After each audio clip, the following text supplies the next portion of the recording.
being mechanical, you ought not walk upon a laboring day without the sign of your profession? Speak, what art thou? Why, sir, a carpenter.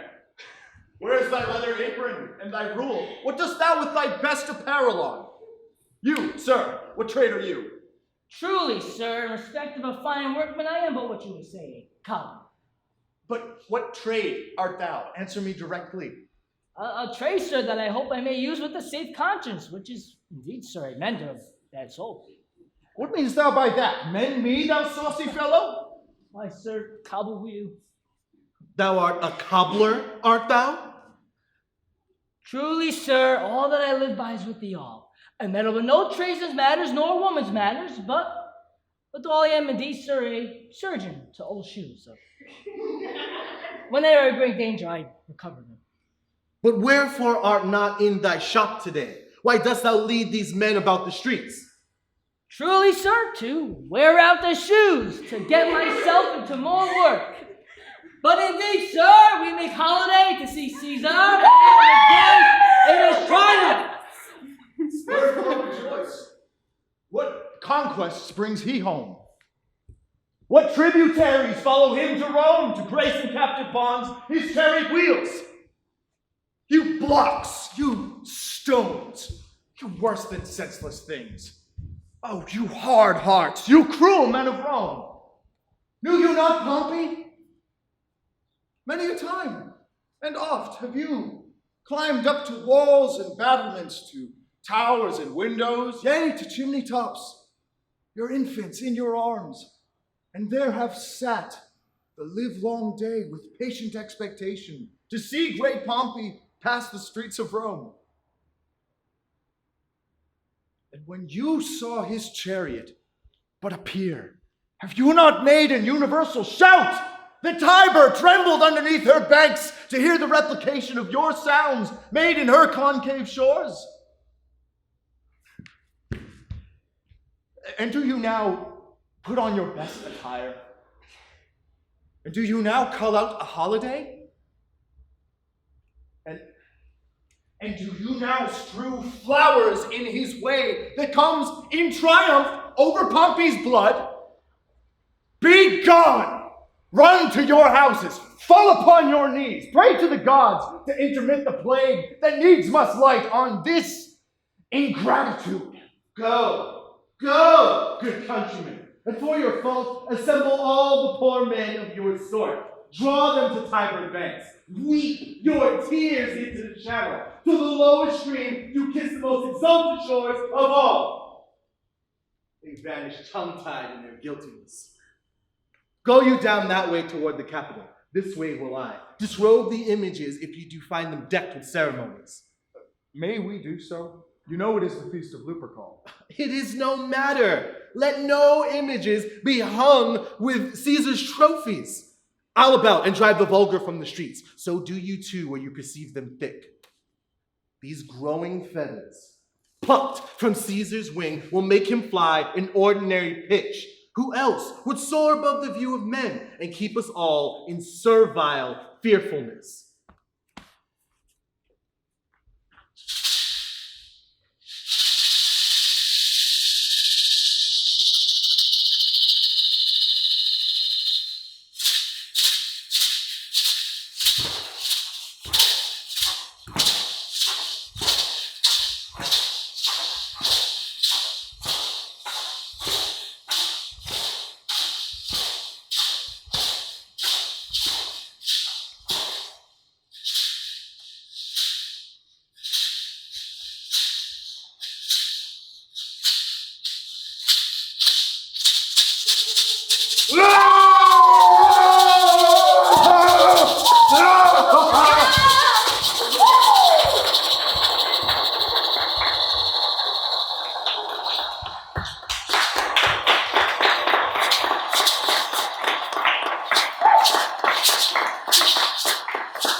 Calphurnia.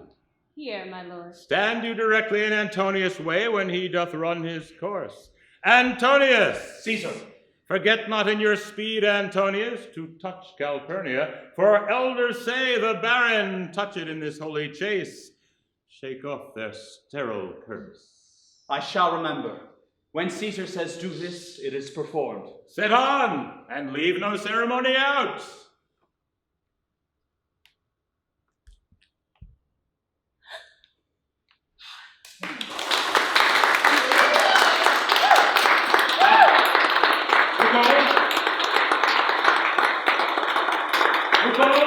Please, let him employees be quiet. Please ho again.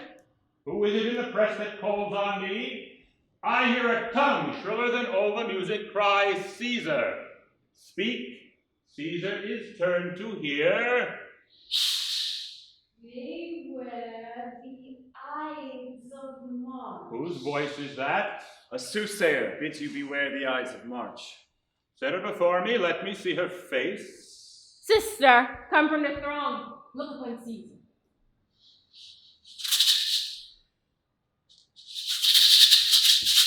Beware the eyes of March.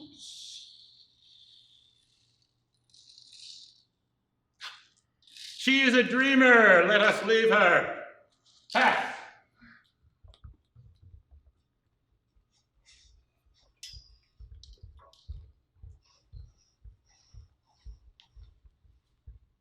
Will you go to see the order of the course?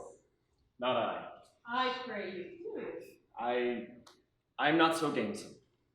I do lack some part of that quick spirit that is in Antony. Let me not hinder, Cassius, your desires. I'll leave you. Brutus, I do observe you now of late. I've not from your eyes that gentleness and show of love as I was wont to have. You bear too stubborn and too strange a hand over your friend that loves you. Cassius, be not deceived. If I have veiled my looks, I turn the trouble of my countenance merely upon myself. Vexed I am of late with passions of some difference, conceptions only proper to myself, which gives some soil perhaps to my behaviors. Let not my good friends be grieved, among which number, Cassius, be you one, nor construe any further my neglect. And that poor Brutus with himself at war forgets the shows of love to other friends. Therefore, good Brutus, I've much mistook your passion, by means whereof this breast of mine had buried thoughts of great value, worthy cogitations. Tell me, good Brutus, can you see your face? No, Cassius, for the eye sees not itself, but by reflection, by some other things. 'Tis just, and it is very much lamented, Brutus, that you have no such mirrors as will turn your hidden worthiness into your eyes, that you might see yourself. I've heard where many of the best respect in Rome, except immortal Caesar, speaking of Brutus and groaning underneath this age's yoke, had wished that noble Brutus had his eyes. Into what dangers would you lead me, Cassius? That you would have me seek into myself for that which is not in me? Therefore, good Brutus, be prepared to hear. And since you know you cannot see yourself so well as by reflection, I, your glass, will modestly discover to yourself that of yourself which you yet know not of. What means this telling? I do fear that people choose Caesar for their king. Aye, do you fear it? Then must I think you would not have it so. I would not, Cassius. Yet I love him well. But wherefore do you hold me here so long? What is it that you would impart to me? If it ought be toward the general good, set honor in one eye and death in the other, and I will look on both indifferently. For let the gods so speed me as I love the name of honor more than I fear death. I do know that virtue to be in you, Brutus, as well as I do know your outward favor. Well, honor is the subject of my story. I cannot tell what you and other men think of this life, but for my single self, I had as lief not lived to be in all such a thing as I myself.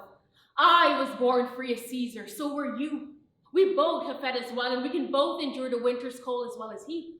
For once, Upon a raw and gusty day, the troubled Tiber chafing with her shores, Caesar said to me, "Darest thou, Cassius, now leap in with me into this angry flood and swim to yonder point?" Upon the word, accoutred as I was, I plunged in and bade him follow, so indeed he did.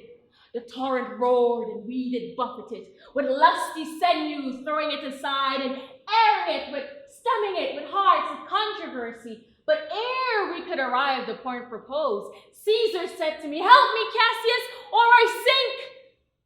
I, as Aeneas, our great ancestors did from the flames of Troy, the old Anchises bear upon my shoulder, did I, the tired Caesar. And this man is now become a god, and Cassius is a wretched creature who must bend her body of Caesar carelessly, but not on her. He had a fever when he was in Spain, and when the fits were on him, I did mark how he did shake. 'Tis true, this god did shake. I, in that tongue of his that bade the Romans mark his words and write his speeches, alas, it cried, "Give me some drink to Tinius as a sick girl." You gods, it doth amaze me a man of such a feeble temper should get the start of the majestic whirl and bear the palm alone.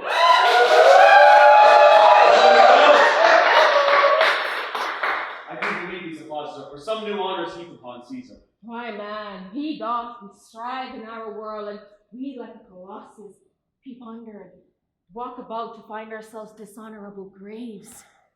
Men at some times are masters of their fate. The fault, dear Brutus, is not in our stars, but in ourselves, that we are underlings. Brutus and Caesar. What should be in that Caesar? Why should his name be sounded more than yours? Write them together. Yours is as fair a name. Sound them. It doth become the mouth as well. Weigh them. Yours is as heavy. Conjure with them. Brutus will start his spirit as soon as Caesar. Now, in the name of all the gods at once, upon what meat that this our Caesar free, that he's grown so great? Age, thou art shame. Rome, thou hast lost a breed of noble bloods. When went there by an age since the great flood, but it was famed with more than with one man? When can they say till now that talked of Rome, that her wide walks encompassed but one man? Now is it Rome indeed, and Lumina, when there is in it but one only man?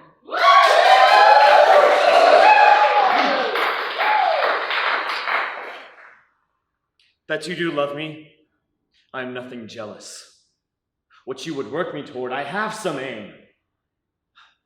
How I have thought of this, and of these times I shall recount hereafter, for the present I would not, so with love I might entreat you be any further moved. What you have said, I will consider.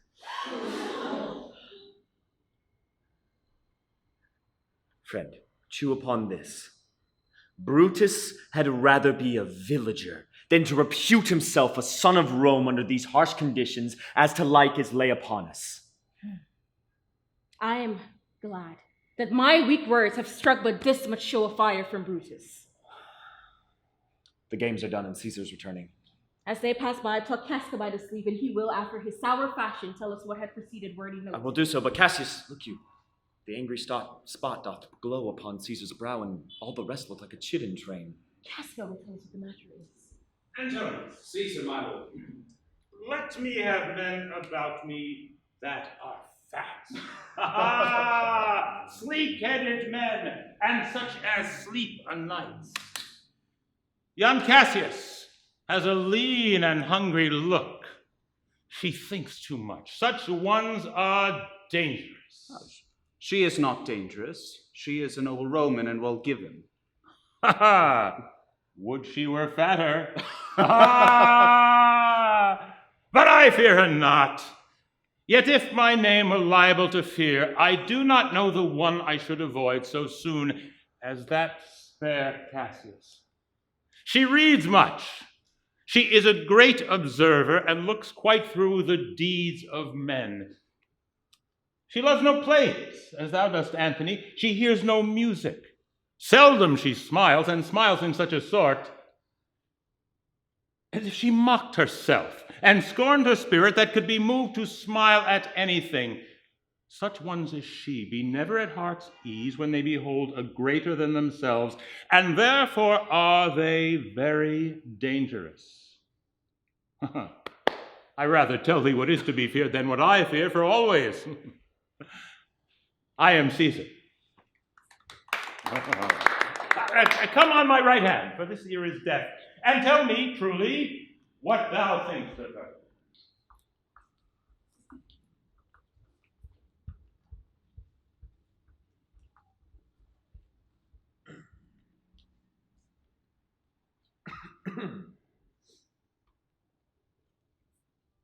You pulled me by the cloak.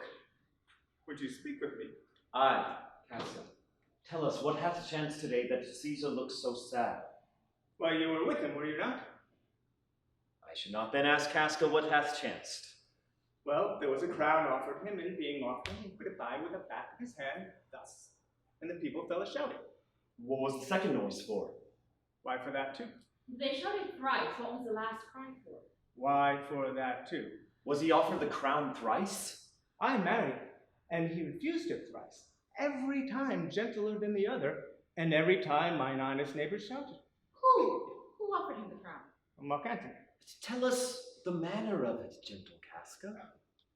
I can as well be hanged as tell a manner of it. It was mere foolery, I did not mark it. I saw Mark Antony give him a crown. Yet it was not a crown neither, 'twas one of these coronets. And as I said, he put it by once.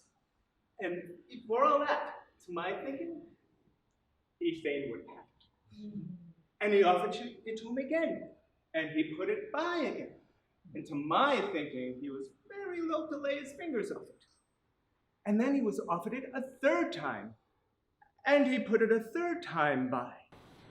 And even though he refused the crown, the rabbinate hooted, clapped their chopped hands, threw up their sweaty nightcaps, and uttered, oh, such a deal of stinking breath, because Caesar refused the crown that it nearly choked Caesar, and he swooned and fell down at it.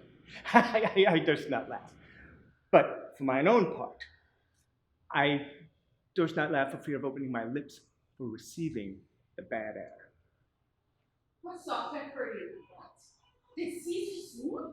Yes, he fell down at the marketplace, foamed at the mouth, and was silent and speechless. 'Tis very like he hath the falling sickness. No, Caesar had it not. But you and I and honest Caska, we have the falling sickness. Look, Mary, before he fell down, when he perceived the common herd were glad that he refused the crown, he plucked me off his doublet and offered them his throat to cut. Now, if I were a man of any occupation and I did not take him at a word, I might go to hell among the rows. And so, he fell. And when he came to himself again, he said, if he did or said anything amiss, that he desired their worships to think it was his infirmity. Now, 3 or 4 wenches where I stood cried alas poor soul and forgave them with all their hearts. But I would take no heed of them. If Caesar had stabbed them others, they would have done no less. And after that, he came thus sad away? Aye, Did Cicero say anything? aye, he spoke Greek. To what effect? I tell you that and never looked in the face again. But those who understood him smiled and nodded their heads. But for mine own part, Greek to me. Oh, I have more news too. Morellus and Flavius, for pulling scarfs off the images of Caesar, have been silenced. There's more news yet if I can remember. Will you sup with me tonight, Caska? Aye, if I be alive and your mind still holds in the dinner with the evening. Good. I'll expect you. Do so. Farewell both. What a blunt fellow has this grown to be. This rudeness is a sauce to his good wit, which gives men stomach to digest his words with better appetite. 'Tis very like. For now, I will leave you. Tomorrow, if it so please you to speak with me, I will come home to you, or if you will, come home to me, and I will wait for you. I will. Till then, Think of the world.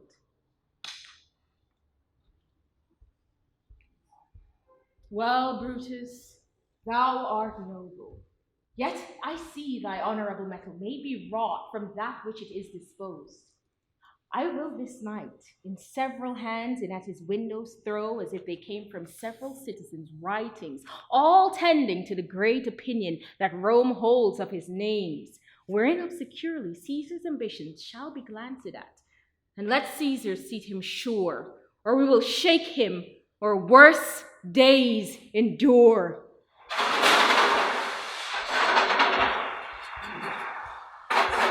Good evening, Caska. Why is Caesar home?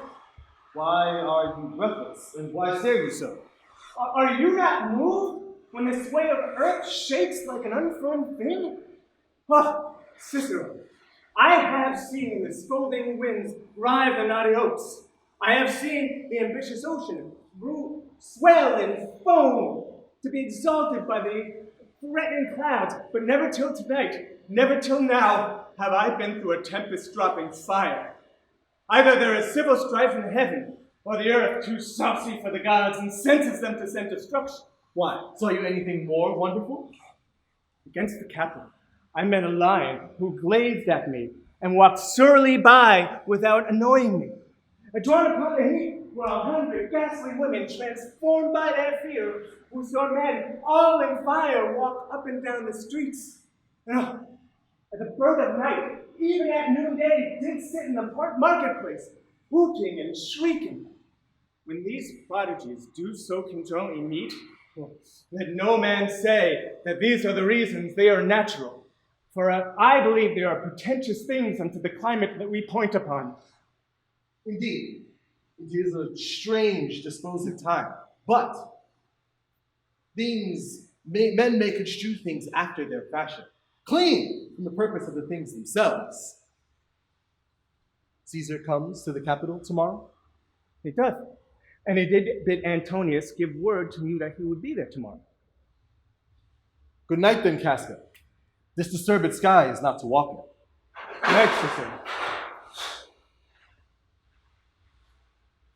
Who's there? A Roman? Caska by your voice. Who knew the heavens menace so? Ah, those that know the earth so full of faults. For my part, I've walked about the streets, submitting me unto this perilous night, and thus, unabrased Caska, as you see, have bared my bosom to the thunderstone. And when the cross blue lightning seemed to open up the breast of heaven, I did present myself, even in the very aim and flash of it. But wherefore would you so tempt the gods, the heavens? It is the part of man to fear and tremble when the most mighty gods by tokens send such dreadful heralds to astonish us. You are dull, Caska, and those sparks of life that should be in a Roman you do want.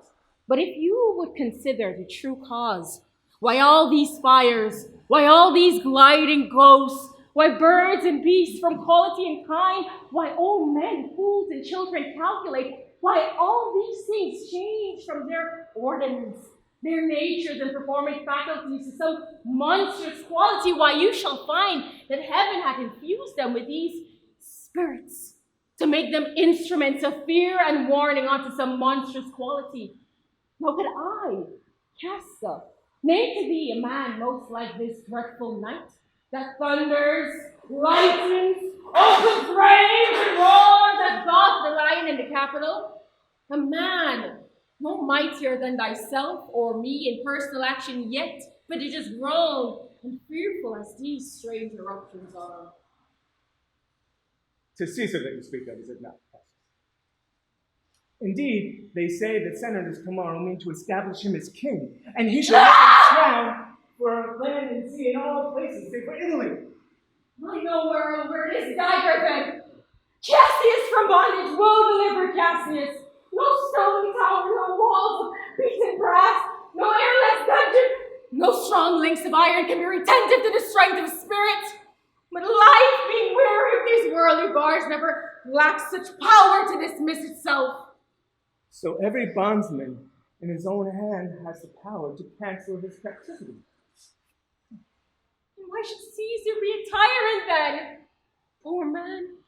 He were no wolf, but that he sees the Romans are but sheep. He were no lion, were not Romans hinds. Those that will haste would make a mighty fire begin at weak straws. What trash is Rome? What rubbish and what offal when it serves as a base matter to illuminate so vile a thing as Caesar? But oh grief! Where hast thou led me? I perhaps speak this before a willing bondman, then I know my answer must be made, for I am armed, and dangers to me are indifferent. 'Tis Caska you speak of, and to such a man this is no fleering telltale. Hold my hand. Be factious in your redress of these grievances, and I will set my foot as far as who goes farthest. There is a bargain made! Stand close a while. Someone comes here in haste. It is Cinna. I do know him. He's a friend. Cinna, where haste you so? To find out you. Who's that? Retellus Cimber? No, this is Caska, one incorporate to our attempts. Oh, I'm glad on Am it. I stayed for, Cinna? I'm glad on it. It's a fearful night as this. There's 2 or 3 of us have seen strange sights. Am I not stayed for, Cinna? Tell me. Oh, yes, you are. Oh, Cassius, if you could but win the noble Brutus to our party. Be you content, good Cinna. Take you this paper, and look you, lay it in the praetor's chair where Brutus may find it. Throw this in at his window. Set this up with wax upon all Brutus's statue. All that done, repair to Pompey's theater, where you shall find this.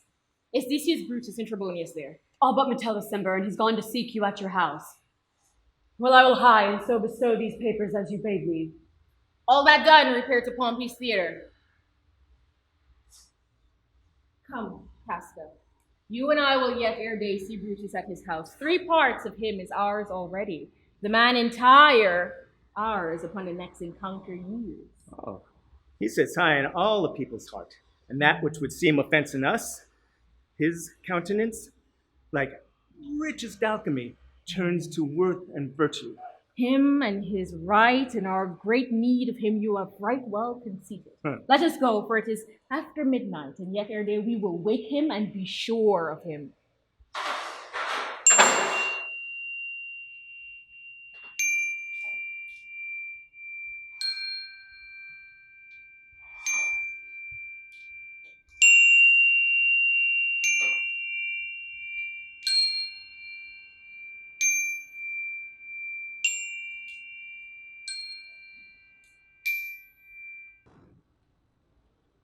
What? Lucius! Oh! Cannot by the progress of the stars give guess near to how day. Lucius! I say.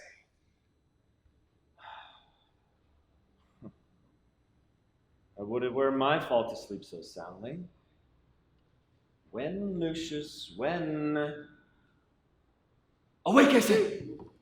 Called you, my lord? Get me a taper in my study, Lucius. When it is lighted, come and call me here. I will, my lord.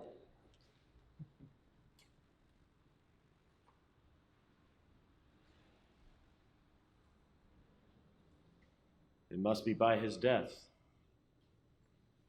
And for my part, I know no personal cause to spurn at him before the general. He will be crowned. How that might change his nature, there's the question. It is the bright day that brings forth the adder that craves wary walking. Crown him that, and then I grant we put a sting in him that at his will he may do danger with. To speak, the abuse of greatness is when it disjoins remorse from power, and to speak truth of Caesar, I have not known when his affections swayed more than his reason, but 'tis a common proof that lowliness is young ambition's ladder, wherefore the climber upward turns his face. But when he once attains the upmost round, he then unto the ladder turns his back, looks in the clouds, scorning the base degrees by which he did ascend, so Caesar made, and lest he may prevent, since the quarrel will bear no color for the thing he is. fashion it thus, that what he is augmented will run to these and these extremities, and therefore think him as a serpent's egg, which hatched would as his kind grow mischievous, Sir, and kill him in the shell. Sir, the taper burneth in your closet. Searching the window for a flint, I found this paper thus sealed up, and I am sure it did not lie there when I went to bed. Get you to bed, it is not day yet. Is not tomorrow, boy, the Ides of March? I know not, sir. Look in the calendar and bring me word. I will, sir.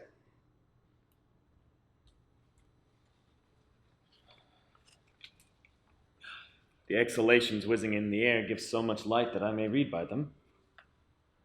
Brutus, thou sleeps, awake and see thyself. Shall Rome, etc., speak, strike, redress. Brutus, thou sleeps, awake. Shall Rome stand under one man's awe? What Rome? My ancestors did from the streets of Rome the Tarquin drive when he would be called a king. Speak, strike, redress. Am I entreated to speak and strike? O Rome, I make thee promise, if the redress will follow, thou receivest thy full petition at the hand of Brutus. Sir, March has wasted 15 days. It's good. Go to the gate, somebody knocks. Since Cassius first did wet me against Caesar, I've not slept. Between the action of a dreadful thing and the first motion, all the interim is like a phantasma or a hideous dream. The mortal instruments and the genius are then in council, and the state of man, like to a little kingdom, suffers the nature of an insurrection.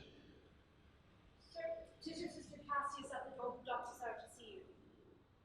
Is she alone? No, sir, there are more with her. Do you know them? I know not, sir. Their hats are plucked about their ears, and half their faces buried in their cloaks, that by no means I may discover them by any mark of favor.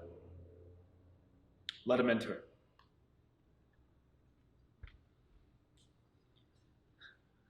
They are the faction.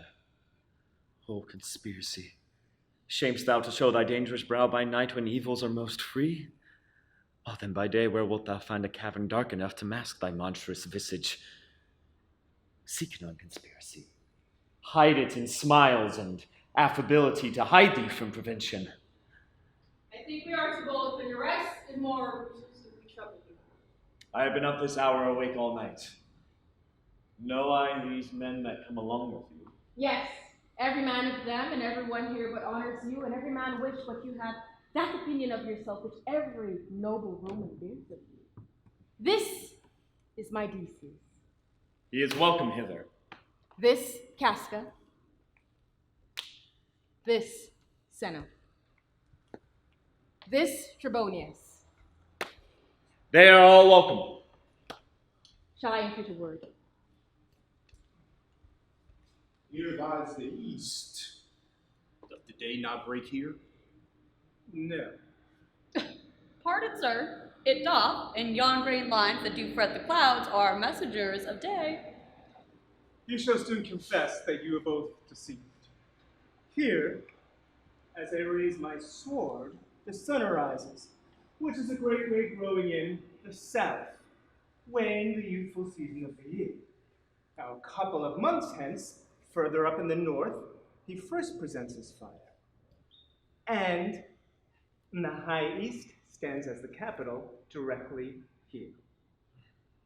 Give me your hands all over, one by one. And let us swear our resolution. No! Not an oath. If not the face of men, the sufferance of our souls, the times of abuse, if these be motives weak, break off betimes, and each man hence to his idle bed. So let high sides of tyranny range on till each man drop by lottery. But if these, as I'm sure they do, bear fire enough to kindle cowards, and to steal with valor the melting spirits of women, then countrymen, what need we any spur but our own cause to prick us to redress? What other bond than secret Romans that have spoke the word and will not palter? What other oath than honesty, to honesty engage, that this shall be, or we will fall for it? Swear priests and cowards and men cautelous, old, feeble carrions, and such suffering souls that welcome wrongs, unto bad causes swear such creatures as men doubt.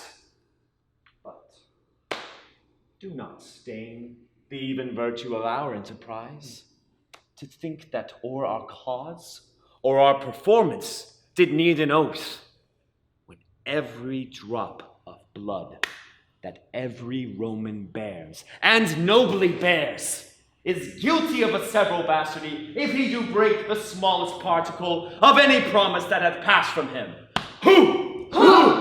But what of Cicero? Oh. Shall we sound him? Let us have him, for his silver hairs will purchase us good opinion, and buy men's voices to commend our deeds. It shall be said that his judgment ruled our hands. Oh. No, our youth and wildness shall no whit appear, but all be buried in his gravity. Oh, name him not.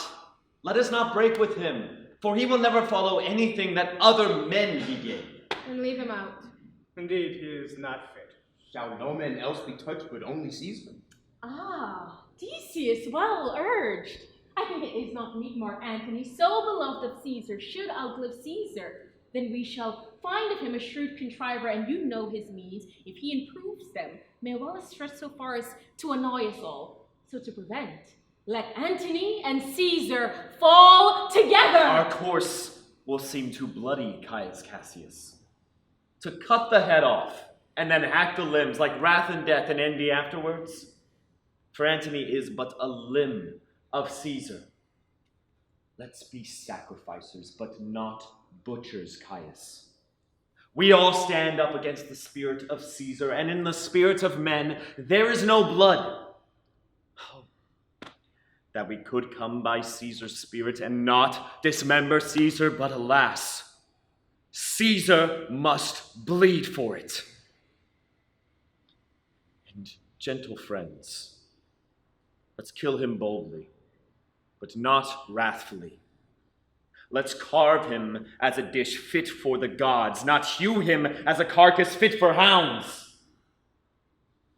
As for Mark Antony, think not of him, for he can do no more than Caesar's head, than Caesar's arm when Caesar's head is cut Yet off. I fear him for the engrafted love he bears toward Caesar. Alas, gentle Cassius, do not think of him. If he loves Caesar, all he can do is to himself take thought and die for Caesar, and as much as well he should, for he is given to sports, to wildness, and much company. There is no fear in him. Let him not die, for he shall live and laugh at this hereafter. Peace. Count the clock.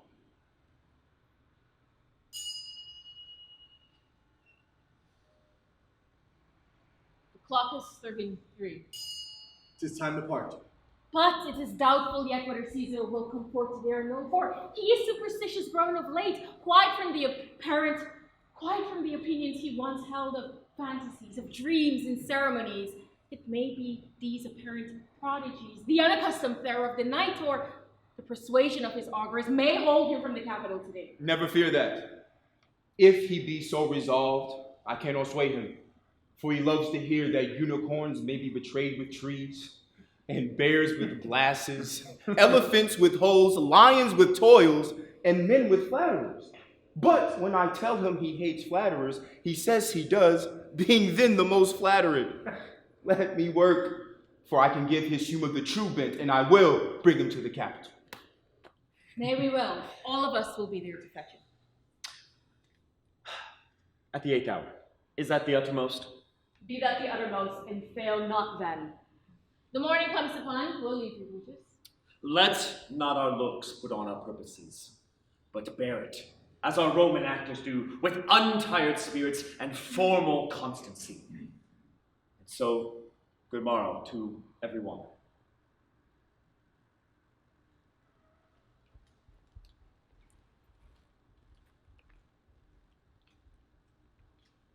Boy, Lucius,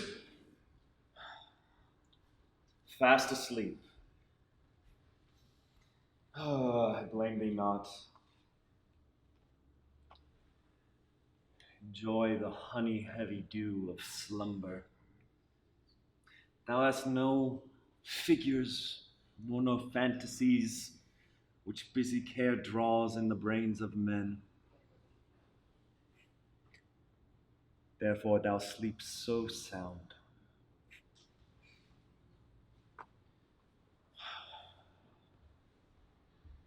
Brutus, my lord. Portia, what mean you? Wherefore you rise now? It is not for your health thus to commit your weak condition to the raw cold morning. Nor for yours neither. You've ungently, Brutus, stole from my bed, and yesternight at supper you suddenly arose and walked about musing and sighing with your arms across, and when I asked you what the matter was, you stared upon me with ungentle looks. I urged you further, then you scratched your head, and too impatiently stamped with your foot. Yet I insisted. Yet you answered not, but with an angry wafture of your hand gave sign for me to leave you. So I did, fearing to strengthen that impatience which seemed too much enkindled, and withal hoping it was but an effect of humor, which sometime hath his hour with every man. I will not let you eat, nor talk, nor sleep, and could it work so much upon your shape as it hath much prevailed on your condition, I should not know you, Brutus. Dear my lord, make me acquainted with your cause of grief. I am not well in health, and that is all. Brutus is wise, and were he not in health, he would embrace the means to come by it. And so I do. Could Portia go to bed? Is Brutus sick? And is it physical to walk unbraced and suck up the humors of the dank morning? What? Is Brutus sick? And will he steal out of his wholesome bed to dare the vile contagion of the night, and tempt the rheumy and unpurged air to add unto his sickness? No. My Brutus, you have some sick offense within your mind, which by the right and virtue of my place I ought to know of.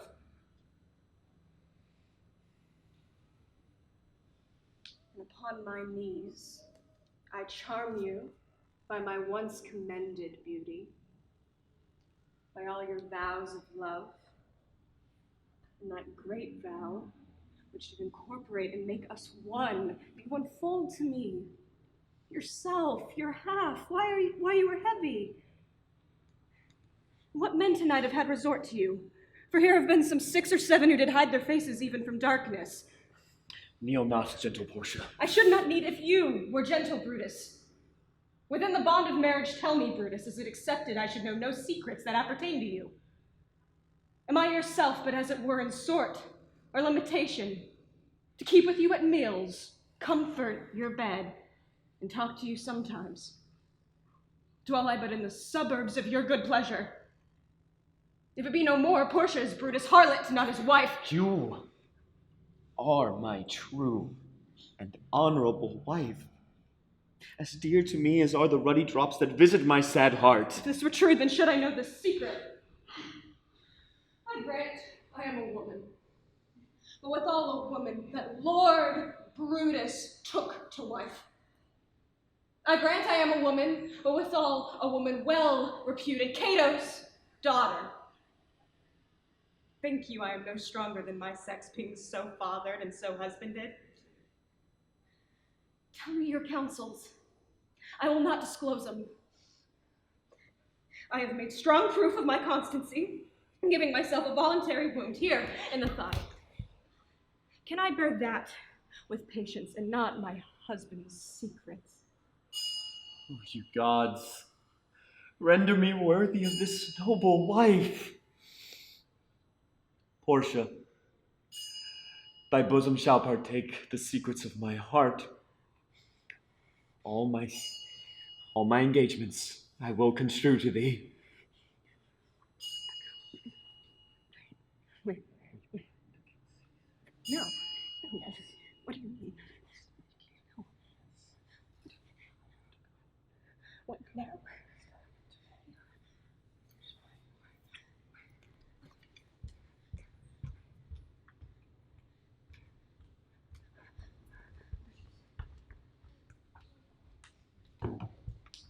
I pray thee, boy, run to the Senate house.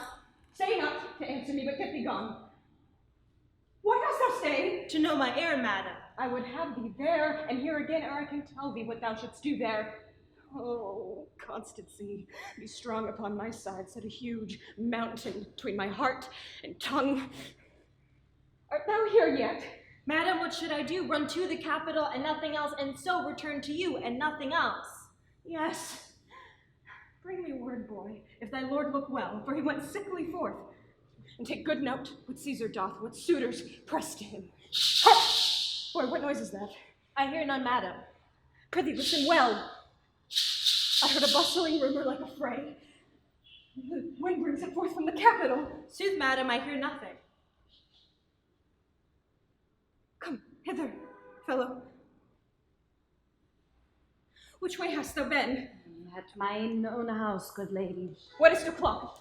About the 9th hour, lady. Is Caesar yet gone to the capital? Madam, not yet. I go to take my stand to see him pass on to the capital. Thou hast some suit to Caesar, hast thou not? That I have, lady. If it will please Caesar to be so good to Caesar as to hear me, I shall beseech him to befriend himself. Why? Knowst thou any harms intended towards him? None that I know will be, much that I fear may chance. Good morrow to you. Here the street is narrow. The throng that follows Caesar in the fields, of senators, of praetors, common suitors, will crowd a feeble man almost to death. I'll get me to a place more void, and there speak to great Caesar as he comes along.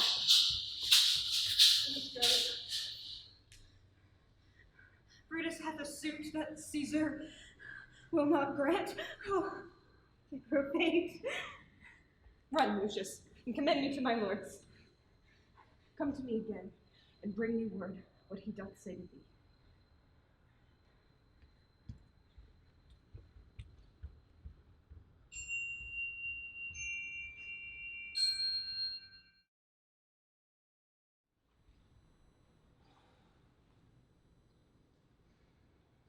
Nor heaven nor earth have been at peace tonight. Thrice hath Calphurnia in her sleep cried out, "Help, ho, they murder Caesar."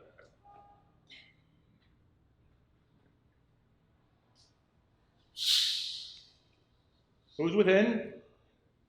My lord. Go bid the priest do present sacrifice and bring me their opinions of success. I will, my lord.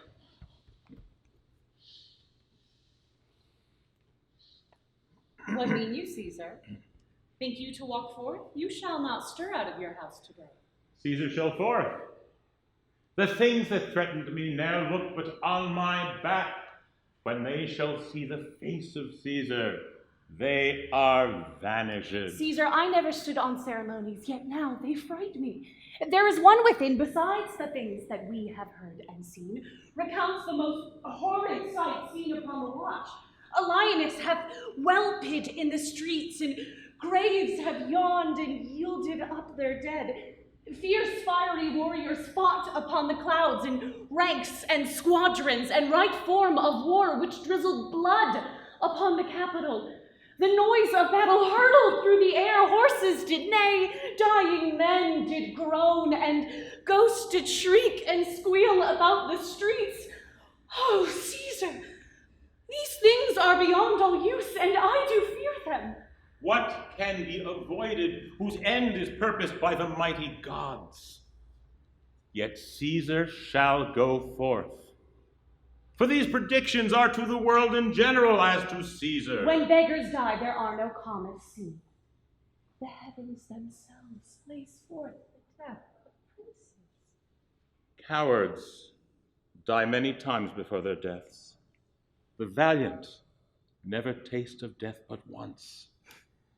Of all the wonders that I yet have heard, it seems to me most strange that men should fear, seeing that death, a necessary end, will come when it will come.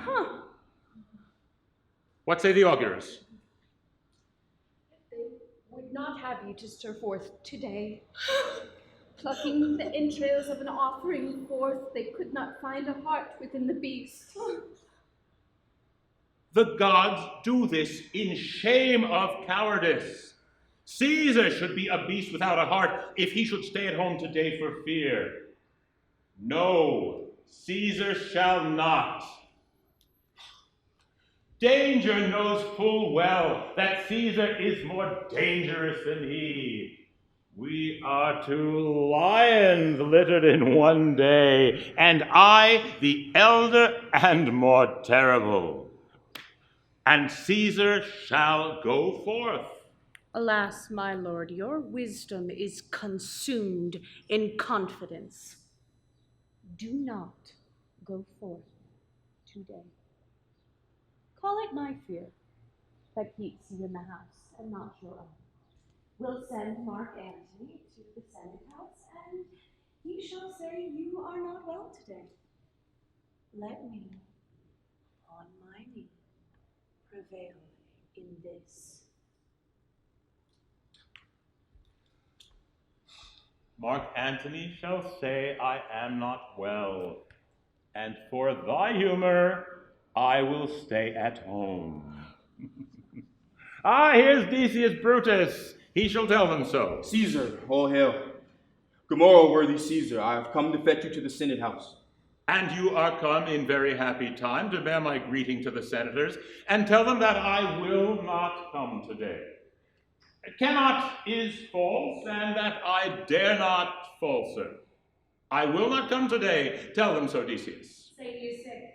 Shall Caesar send alive? Have I in conquest stretched mine arm so far to be afeard to tell grey beards the truth?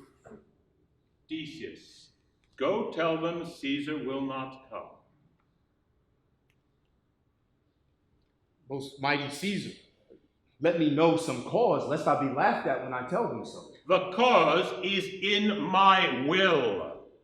I will not come. That is enough to satisfy the Senate. But for your private satisfaction, because I love you, I will let you know. Calphurnia here, my wife, stays me at home. She dreamt tonight she saw my statue, which, like a fountain with 100 spouts, did run pure blood, and many lusty Romans came smiling and did bathe their hands in it. And these does she apply for warnings and portents and evils imminence, and on her knee hath begged that I will stay at home today. This dream is all the misinterpreted. It was a vision fair and fortunate. Your statue spouting blood in many pipes in which so many smiling Romans bathe signifies that from you great Rome shall suck reviving blood, and that men shall press for tinctures, stains, relics, and cognizance. This, by Calphurnia's dream, is signified. And this way have you well expounded it? I have, when you have heard what I can say and know it now. The Senate have concluded to give this day a crown to mighty Caesar. If you shall send them word you will not come, their minds may change. Besides, it were a mock apt to be rendered for someone to say, break up the Senate till another time when Caesar's wife shall meet with better dreams. If Caesar hide himself, shall they not whisper, lo, Caesar is afraid. Pardon me, Caesar, for my dear, dear love to your proceeding bids me tell you this, and reason to my love is liable. How foolish seem your fears now, Calphurnia. I am ashamed I did yield to them. Give me my robe, for I will go.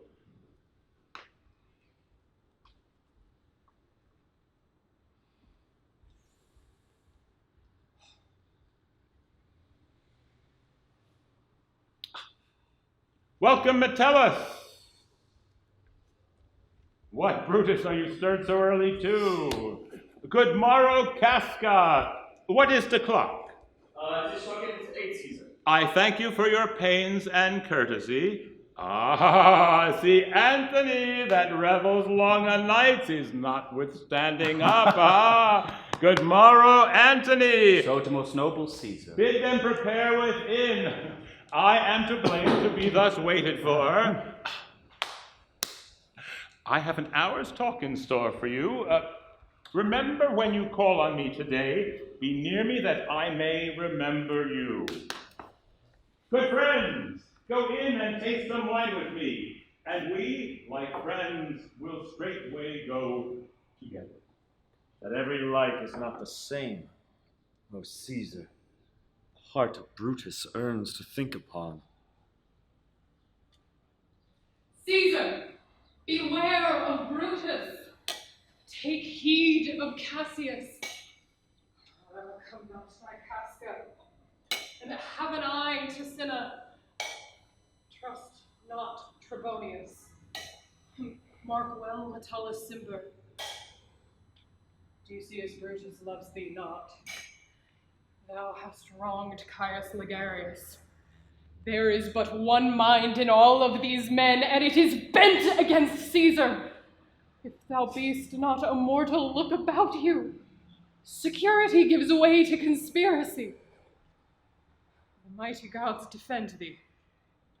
Thy lover, Artemidorus. Here will I stand till Caesar pass along, and as a suitor I will give him this. Oh, my heart laments that virtue cannot live out of the teeth of emulation. If thou read this, O Caesar, thou mayst live. If not, the fates with traitors do contrive.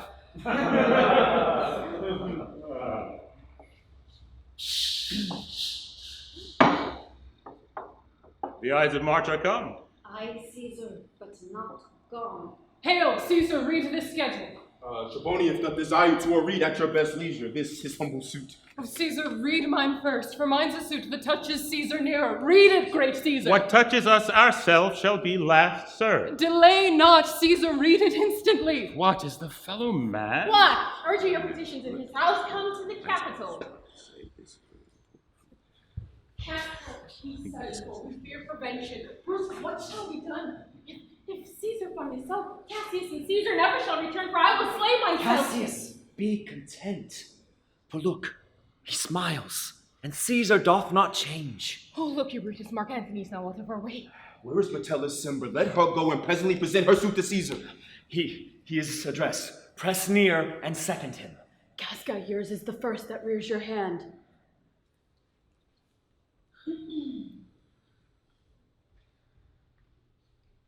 Are we all ready? What is now amiss that Caesar and his Senate must redress? Most high, most mighty, most puissant Caesar, Metellus Cimber throws before thy seat a humble heart.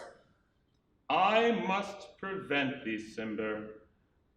These couchings and these lowly courtesies might fire the blood of ordinary men, and turn preordinance and first decree into the law of children. Be not fond to think that Caesar bears such rebel blood that will be thawed from thee true quality with that which melteth fools. I mean sweet words, low crooked curtsies, and base spaniel fawnings. Thy brother by decree is banished. If thou dost bend and pray and fawn for him, I will spurn thee like a cur out of my way. No, Caesar doth not wrong, nor without cause will he be satisfied. Is there any voice more worthy than my own to sound more sweetly in great Caesar's ear for the repealing of my banished brother?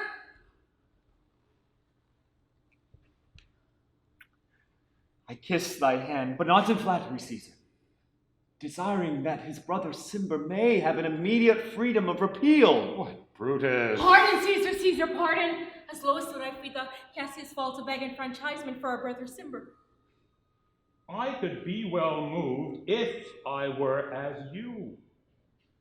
If I could pray to move, prayers would move me, but I am constant as the northern star, of whose true fixed and resting quality there is no fellow in the firmament. The skies are painted with unnumbered sparks. They are all fire, and every one doth shine. But there's but one in all doth hold his place. So in the world, 'tis furnished well with men, and men are flesh and blood and apprehensive. Yet in the number I do know but one, that unassailable holds on his rank, unshaked of motion, and that I am he. Let me a little show it. Even in this, that I was constant, Cimber should be banished, and constant do remain to keep him so. O Caesar. Hence wilt thou lift up Olympus? Great Caesar. Doth not Brutus bootless kneel? Speak, hands, for me!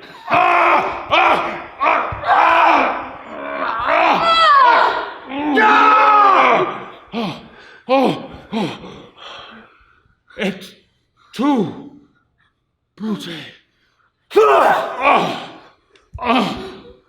Then fall, Caesar.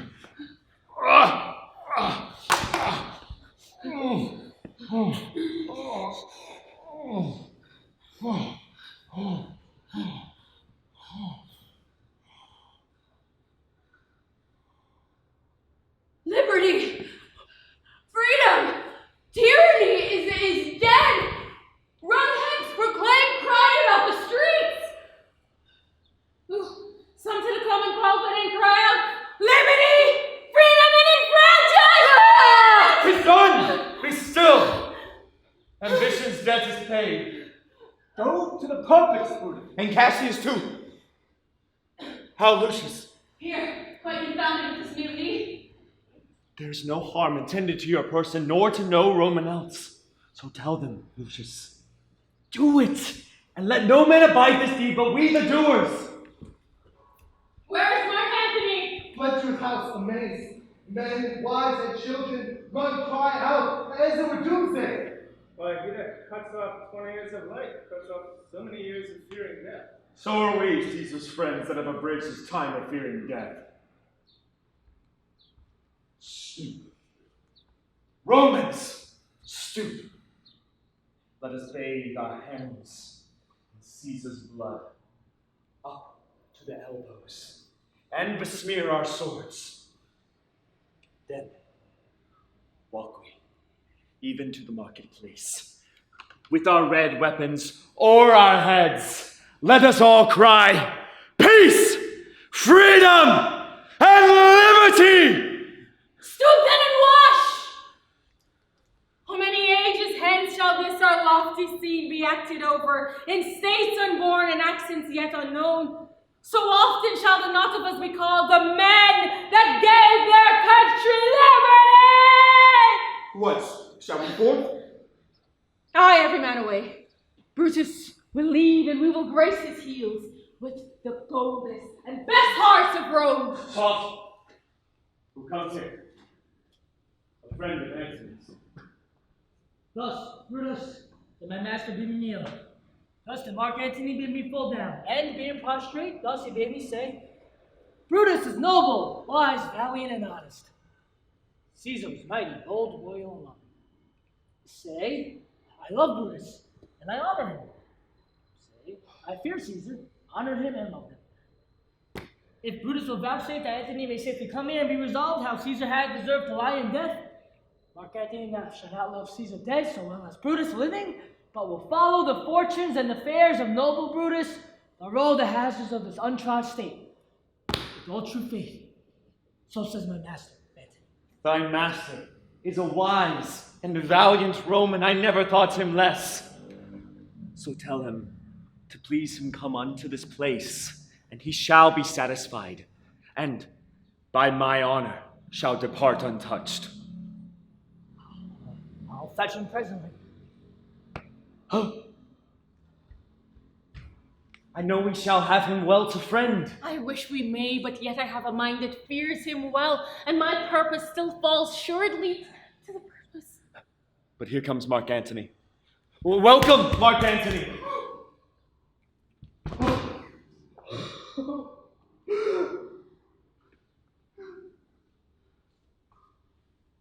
Oh, mighty Caesar, Dost thou lie so low? Are all thy conquests, glories, triumphs, spoils shrunk to this little measure? Fare thee well. I know not, gentlemen, what you intend. Who else must be let blood, who else his rank? If I myself there is no hour so fit as here's by Caesar, nor no instrument of half that worth as those your swords made rich with the most noble blood of all this world. I do beseech you, if you bear me hard, now whilst your purple hands do reek and smoke fulfill your pleasure, live 1,000 years. I shall not find myself so apt to die, no place will please me so, no mean of death is here by Caesar, and by you cut off the choice and master spirits of this age. Antony, beg not your death of us. Though we must appear bloody and cruel, as by our hands in this the present act you see we do, yet you see but our hands in this the pleading business they have done. Our hearts you see not, they are pitiful. Of brother's temper we do receive you in with all kind love, good thoughts, and reverence. Your voice will be as strong as any man's in the disposing of indignities. Only be patient till we have appeased the multitude beside themselves with fear. Then we will deliver you the reason why I, that did love Caesar when I struck him, have thus proceeded. I doubt not of your wisdom. Let each man render me his bloody hand. First, Marcus Brutus, will I shake with you. Now, Caius Cassius, do I take your hand? Now yours, Decius Brutus. And now yours, my valiant Caska, yours. And Cinna, yours. Though last, not least in love, yours, good Trebonius. Gentlemen all, alas, what shall I say? My credit now stands on such slippery ground of one of two bad ways you must conceit me. Either a coward or a flatterer, that I did love thee, Caesar. Oh, 'tis true. If then thy spirit look upon us now, shall it not grieve thee dearer than thy death, to see thy Antony making his peace, shaking the bloody fingers of thy foes most noble in the presence of thy corpse? Pardon me, Julius. Here was thou bade, Braveheart. Here didst thou fall, and here thy hunters stand, signed in thy spoil and crimsoned in thy lethe. O world, how was the force to this heart, and this indeed, O world, the heart of thee? How like a deer strucken by many princesses dost thou here lie? Mark Antony, Pardon me, Caius Cassius. I blame you not for praising Caesar so. But what compact mean you to have with us? Will you be pricked in the number of our friends, or shall we on and not depend on you? Therefore I took your hands, but was indeed swayed from the point by looking down on Caesar. Friends, am I with you all and love you all upon this hope that you will give me reasons why and wherein Caesar was dangerous? Else were this a sad spectacle. Our reasons are so full of good regard that were you, Antony, the son of Caesar, you should be satisfied. That's all I seek, and am moreover the suitor that I may produce his body to the marketplace, and in the pulpit as becomes a friend speak in the order of his funeral. You shall, Mark Antony. Brutus, a word? You know not what you do. Do not consent Antony speak in his funeral. Know you how much the people may be moved by that which he will utter? By your pardon, I will myself into the pulpit first, and give reason, and show the reason of our Caesar's death. What Antony shall speak, I will protest. He speaks by leave and by permission, that we are contented that Caesar shall receive all true rights and lawful ceremonies. It shall advantage us more than do wrong. I know not what may fall, I like it not. Mark Antony, here, take you Caesar's body. You shall not in your funeral speech blame us. Speak all good you can devise of Caesar, and say you do it by our permission. Else shall you not have any hand at all about his funeral. And You shall speak into the same pulpit whereto I am going after my speech is ended. Be it so. I do desire no more. Prepare the body, then, and follow us.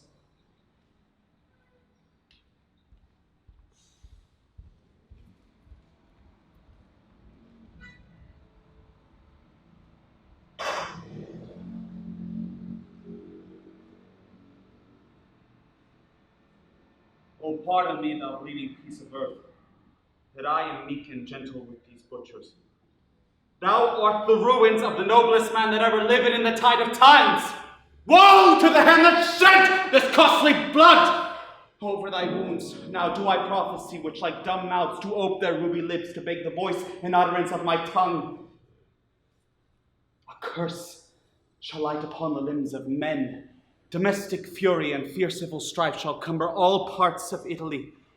Blood and destruction shall be so in use that mothers shall smile when they but behold their infants quartered with the hands of war.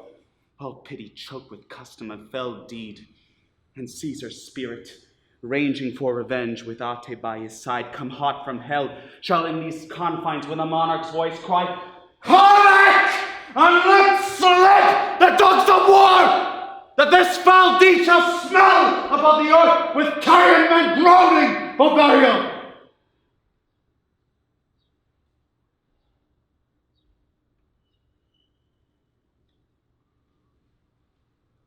You serve Octavius Caesar, do you not? I do, Mark Antony. Well, Caesar did write for him to come to Rome.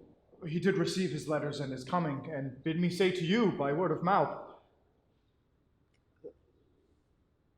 Oh! Caesar!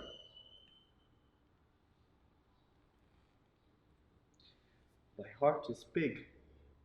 Get thee apart and weep. Passion I see is catching for mine eyes, seeing those beads of stars standing nigh. Is that master coming? He lies tonight within 7 leagues of Rome. Post back with speed and tell him what hath chanced. Here is a morning Rome, a dangerous Rome, no Rome of safety for Octavius yet. Thou shalt not back till I have borne this corpse into the marketplace. There shall I try, in my oration, how the cruel people take this issue of these bloody men, according to which thou shalt discourse to young Octavius of the state of things. Lend me your hand.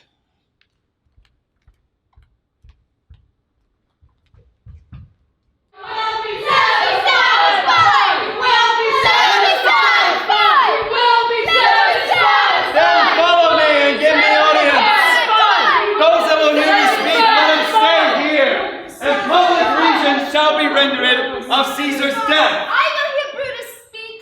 Noble Brutus is ascended. Silence. Be patient till the last. Those Romans, countrymen and lovers, hear me for my cause, and be silent that you may hear.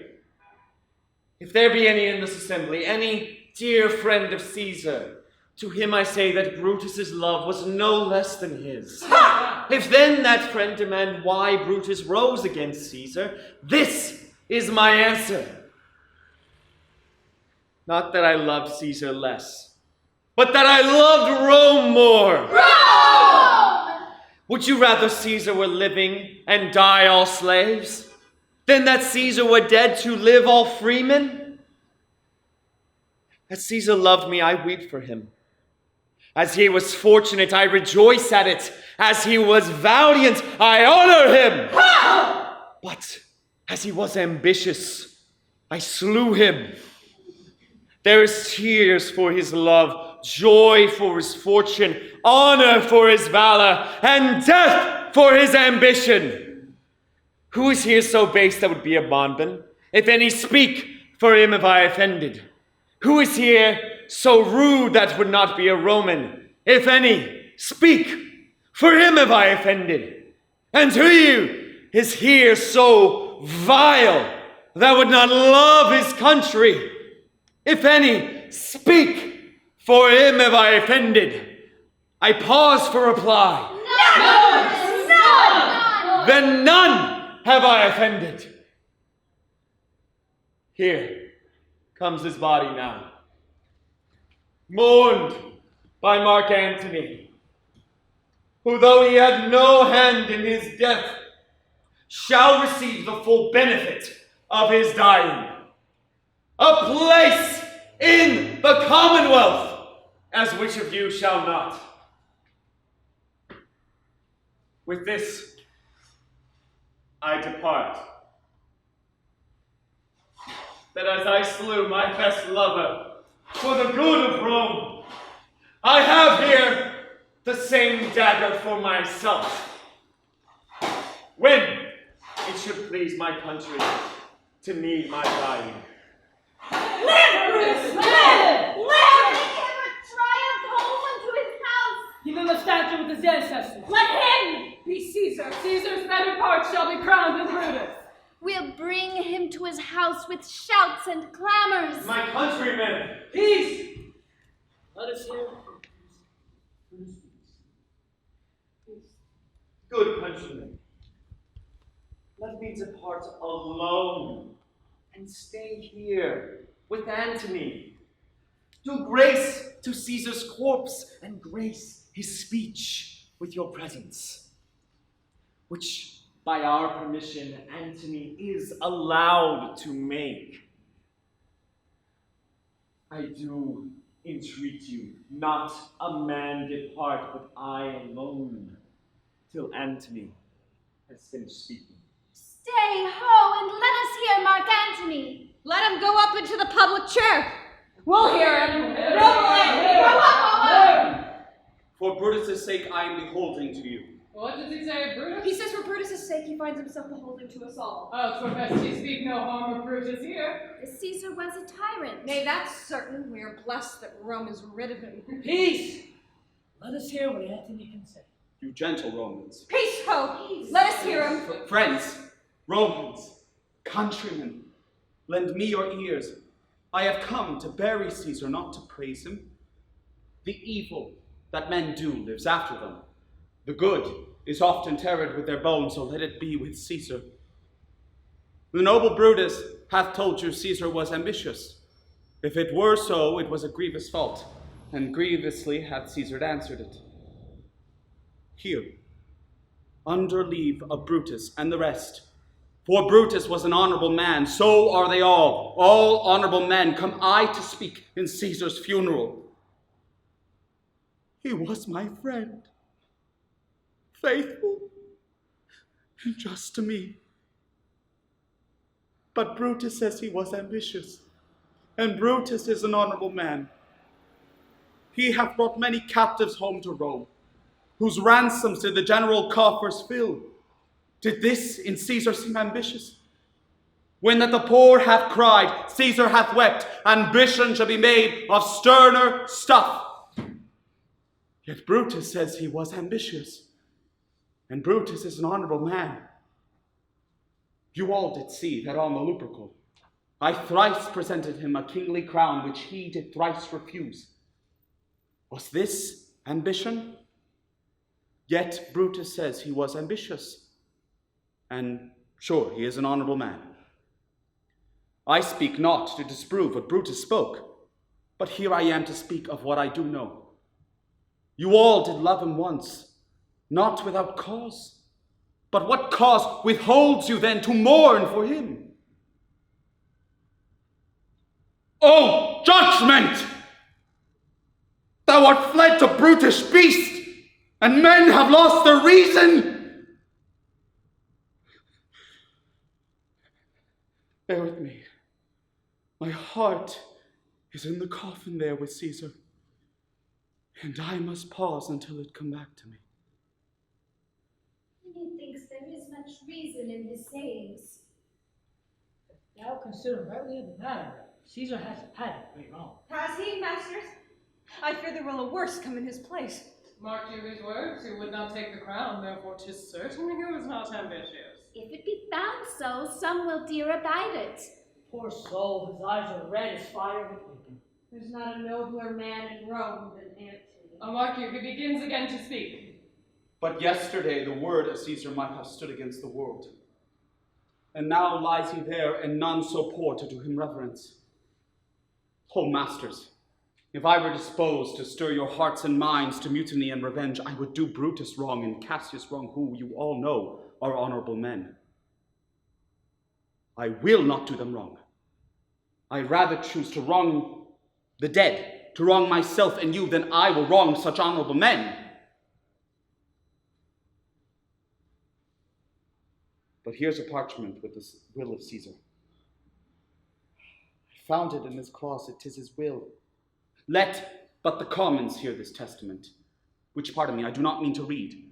And they would go and kiss at Caesar's wounds, and dip their napkins in his sacred blood, yea, bake a hair of him for memory, and dying mention it within their wills, bequeathing it as a rich legacy on to their issue. We'll hear the will. Read it, Mark Antony. The will! The will! We will hear Caesar's will! Have patience, good friends. I must not read it. It is not me to know how Caesar loved you. You are not wood. You are not stones, but men. And being men, hearing the will of Caesar, it will inflame you. It will make you mad. 'Tis good you know not that you are his heirs, for if you should know, what would come of it? Read the will. We'll hear it, Antony. You shall read the will. Caesar's will. Will you be patient? Will you stay a while? I have overshot myself to tell you it. I fear I wrong the honorable men whose daggers have stabbed Caesar. I do fear it. They were traitors, honorable men. The will! The testament! They were villains, murderers. Read the will. You will compel me then to read the will. Aye. And make a corpse about the ring of Caesar, and let me show you him that made the will. Shall I descend, and will you give me leave? Come down! Come down! Descend. You shall have leave. A ring, stand round. Move for Stand Antony. from the hearse. Stand from the body. Move for Antony, most noble Antony. Nay, press not upon me, stand far off. Stand back! Room! Bear back! Bear back.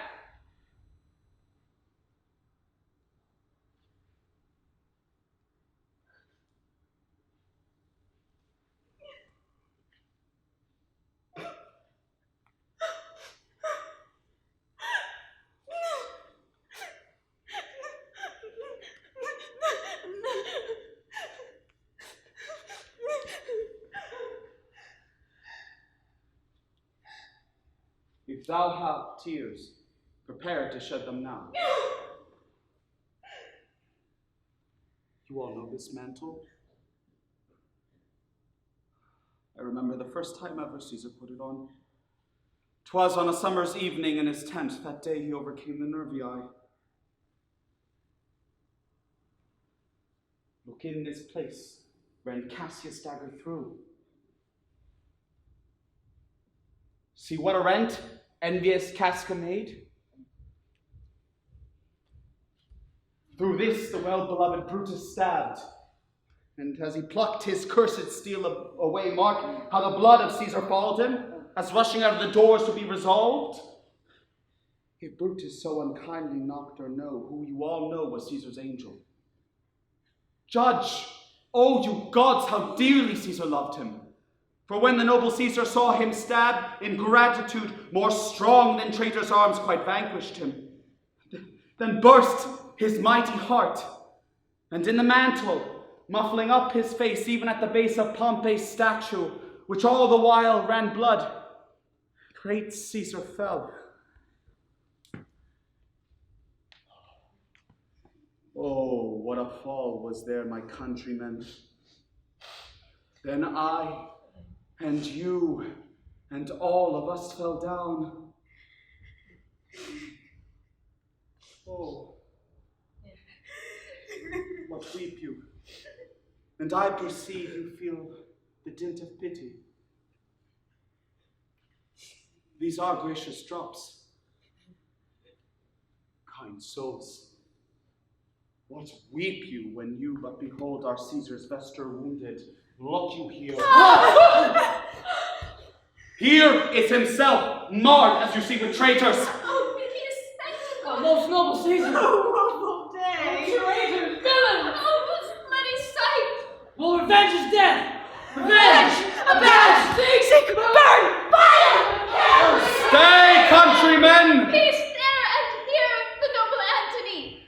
Good friends, sweet friends, let me not stir you up to such a sudden flood of mutiny. I come not, friends, to steal your hearts away. I am no orator as Brutus is, but as you know me all well, a plain, blunt man that loved my friend, that they gave me public leave to speak of him. For I have neither wit, nor words, nor worth, nor action, nor utterance, nor the power of speech to stir men's blood.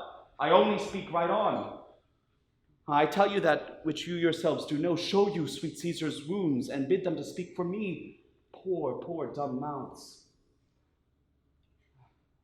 For were there a Brutus and a Brutus Antony, there would be an Antony that would ruffle up your spirits and put a tongue on every Caesar's wounds that should move the stones of Rome to rise and mutiny. Mutiny! We'll burn the house of Brutus! Awaken! Come seek the conspirators! Yet hear me, countrymen! Yet hear me speak! Hear Antony, most noble Antony! Why, friends, you go to do you know not what, wherein hath Caesar thus deserved your loves? Alas, you know not. I must tell you then. You forgot the will of Caesar I told you of. What's true? The will! Let's say and hear the will. Here is the will, under Caesar's seal. To every Roman citizen he gives, to every several man, 75 drachmas. We'll revenge his death! Oh, royal Caesar! Hear me with patience. Peace. Moreover, he hath left you all of his walks, his private arbors, new planted orchards on this side of Tiber. He hath left them you, and to your heirs forever, common pleasures, to recreate yourselves and walk abroad. Here was a Caesar. When comes such another? Never. Never! Then come, away, away! We'll burn his body in the holy place, and with the brands fire the traitors' houses. Take up the body! Go fetch fire! Cut down benches! Cut down forms, windows, anything! Now let it work. Mischief, thou art afoot. Take thou course thou wilt. How now, fellow? Sir, Octavius has already come to Rome. Where is he? He and Lepidus are at Caesar's house. And thither will I straight to visit him. He comes upon a wish. Fortune is merry, and in this mood will bring us anything. I heard him say Brutus and Cassius are rid like madmen through the gates of Rome. Belike they had some notice of the people. How I moved them. Bring me to Octavius.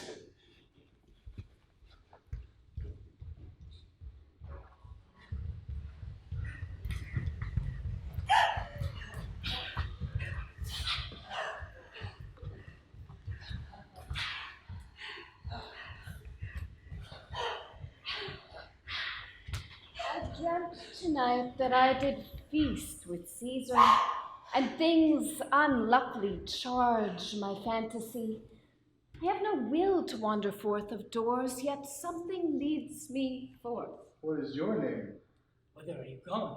Where do you dwell? Are you a married man or a bachelor? Answer every man directly. Aye, and briefly. Aye, and wisely. I and truly, you were best. Well, what is my name? Whither do I dwell? Where am I going? Am I a married man or a bachelor? Then, to answer, every man, directly and briefly, wisely and truly. Wisely, I say, I am a bachelor. That's as much as to say they are fools that marry. You pay me a bank for that here. Proceed directly. Directly. I am going to Caesar's funeral. As a friend or an enemy? As a friend. That matters, answer directly. For your dwelling, briefly. Briefly, I dwell by the Capitol. Your name, sir, truly. Truly, my name is Cinna. Tear him to pieces! He is a conspirator! I am Cinna-the-poet. I am Cinna-the-poet. Tear him for his bad verses! Tear him for his bad verses! I am not Cinna the conspirator! 'Tis no matter, his name's Cinna. Pluck but his name from his heart and turn him going. Tear him! No. Tear him! Come! Brands home!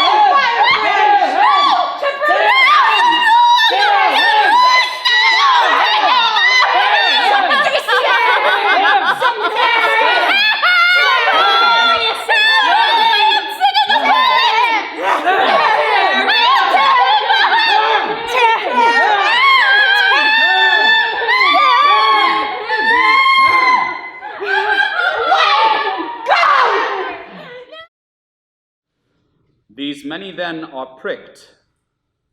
They shall die. Your brother, Two shalt I consent to, Lepidus?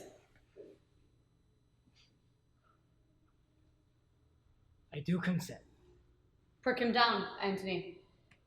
Upon condition, Publius shall not live, who is your sister's son, Mark Antony. He shall not live. Look, with the spot I damn him. But Lepidus, get thee from Caesar's house, fetch the will hither, and we shall determine how to cut off some charge and legacies. What, shall I find you here? Or here, or at the Capitol.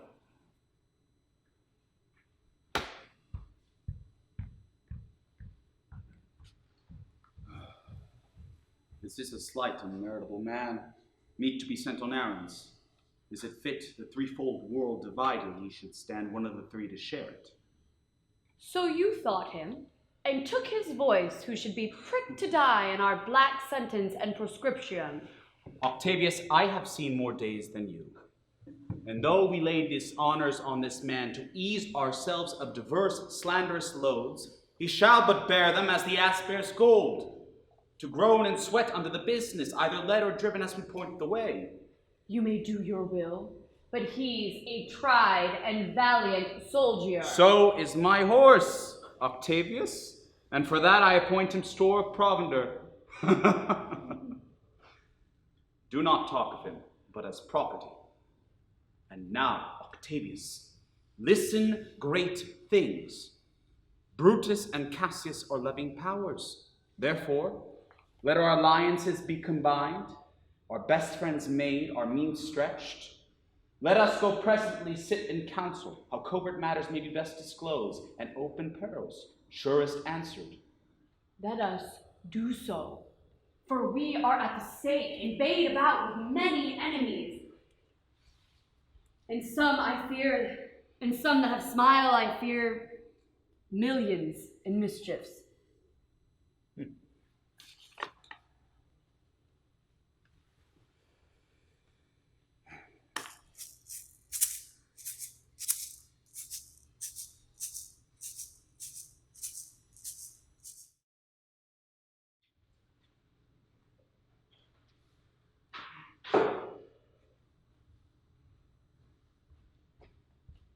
Stand ho!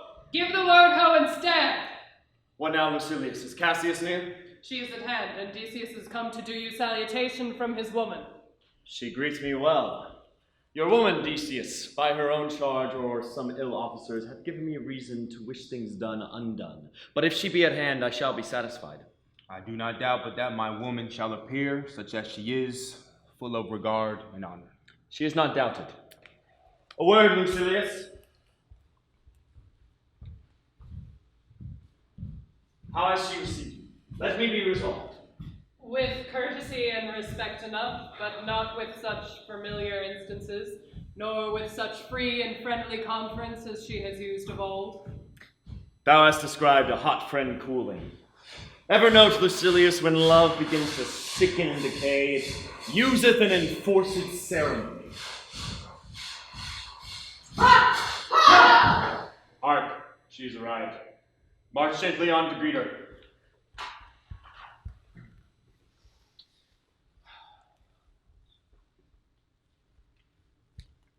Most noble brother, you have done me wrong. Judge me, you gods! Wrong I mine enemies? And if not so, how may I wrong a sister? Brutus, this sober form of yours hides wrongs, and when you do Cassius, this... be content. Speak your grief softly, I do know you well. Before the eyes of both of our armies here, which should receive nothing but love from us. Let us not wrangle. Bid them move away. Then in my tent enlarge your griefs, and I will give you audience. Let no man come into our tent till we have done our conference. Let Lucilius and Titinius guard our door.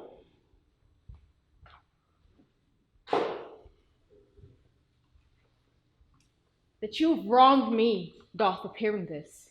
You have condemned a noted Lucius fellow for taking bribes here of the Sardians, wherein my letters, praying on his side because I knew the man was slighted off. Let me tell you, you yourself, Cassius, are much condemned to an itching palm, to sell and mart your offices for gold to undeservers. I, an itching palm? You know that you're Brutus that speaks this, or by the gods this speech will else last. The name Cassius honors this corruption, and chastisement doth therefore hide her head. Chastisement! Remember March. The Ides of March, remember, did not great Julius bleed for justice' sake? What villain touched his body that did stab and not for justice? What shall one of us but for supporting robbers that struck down the foremost man of all this world? What shall we now contaminate our fingers with base bribes and sell the mighty office of our large honors for so much trash as may be grasped thus? I'd rather bark myself at the moon than such a Roman. Brutus, bait me not, I'll not endure it. You forget yourself to hedge me in. Have mind upon your health. I am a soldier, I older and abler in condition. I have mind upon your health. Go. Go then, you are not Cassius. I am! I say you are not. I am! Urge me no more, I shall forget myself. Have mind upon your health. Tempt me no further. Away, slight cur! Is it possible? Hear me, for I will speak.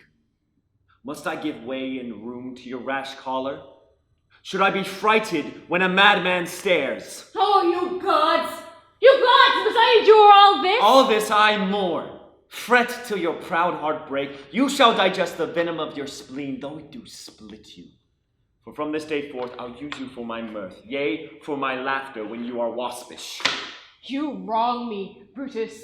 You wrong me in every way. When Caesar lived, he durst not thus have moved me. Peace, peace. You durst not so have tempted him. I durst not.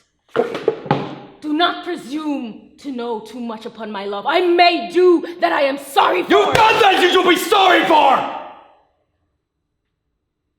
There is no terror in your threats, Cassius.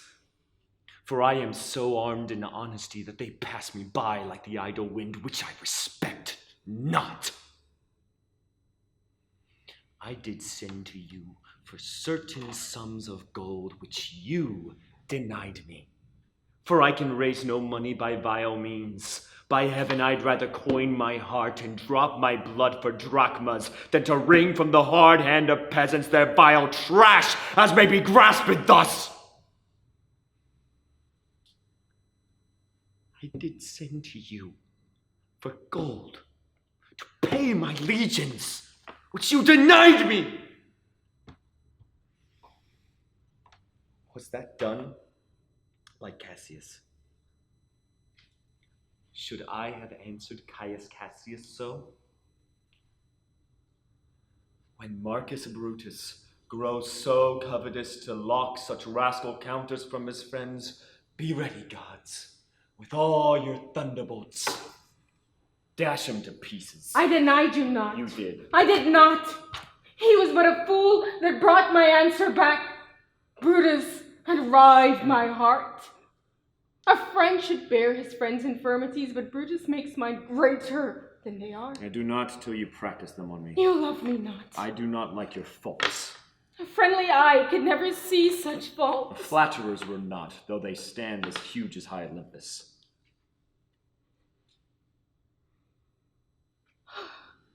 Come, Antony. And young Octavius, come. Revenge yourselves alone on Cassius. For Cassius is aweary of the world, hated by the one she loves, braved by her brother. All her faults observed, set in a notebook, learned and conned by rote, cast into my teeth. Oh, I could weep. I, that deny thee gold, will give my heart. Strike as thou didst at Caesar. For I know, when thou did hatest him worse, thou lovest him better than thou ever lovest Cassius. Sheathe your dagger. Cassius, you are yoked with a lamb that carries anger as the flint bears fire, who much enforced shows a hasty spark and straight is cold again. If Cassius lived to be but mirth and laughter to her Brutus, when grief and blood ill temper vexed her. When I spoke that, I was ill-tempered too. Do you confess so much? Give me your hand. And my heart too. Oh, Brutus. What's the matter?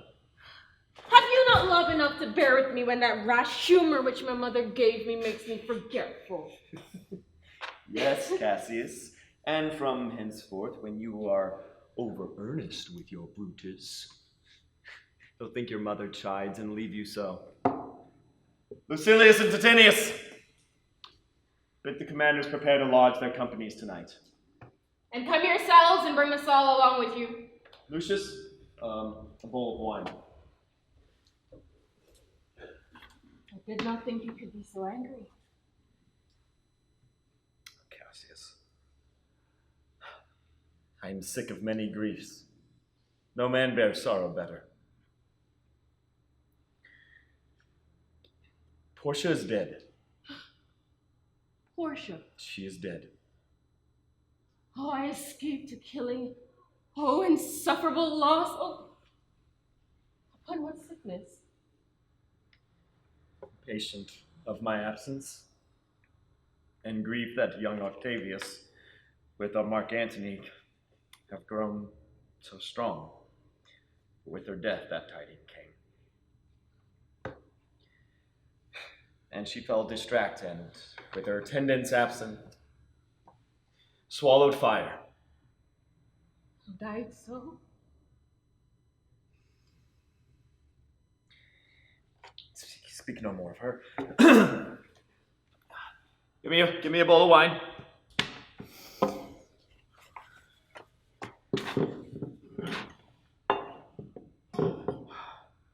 In this I bury all unkindness, Cassius.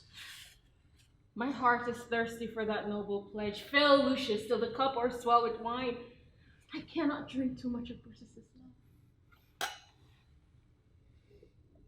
love. Come, and welcome, good Messala hence. Come, let us sit about this taper here close, and call into question our necessities. Speak no more, I pray you.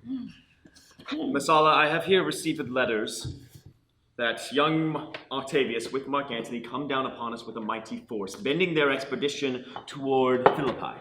Myself have letters of the self-same tenor. With what addition? That by prescription and the bills of outlawry, Octavius, Antony, and Lepidus have put to death 100 senators. And by that order of prescription. Had you your letters from your wife, my lord? No, Messala. Nor anything in your letters written of her? Nothing, Messala. That methinks is strange. Why ask you? Hear you aught of her in yours? No, my lord. Now, as you are a Roman, speak true. Then as a Roman, bear the truth I tell. For certain she is dead, and by strange manner.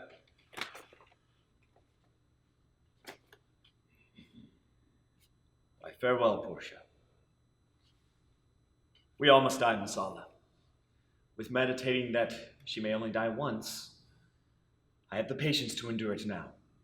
Even so, great men, great losses should endure. Well, to our work alive. What do you think of marching on Philippi presently? I do not think it good. Your reason? This it is.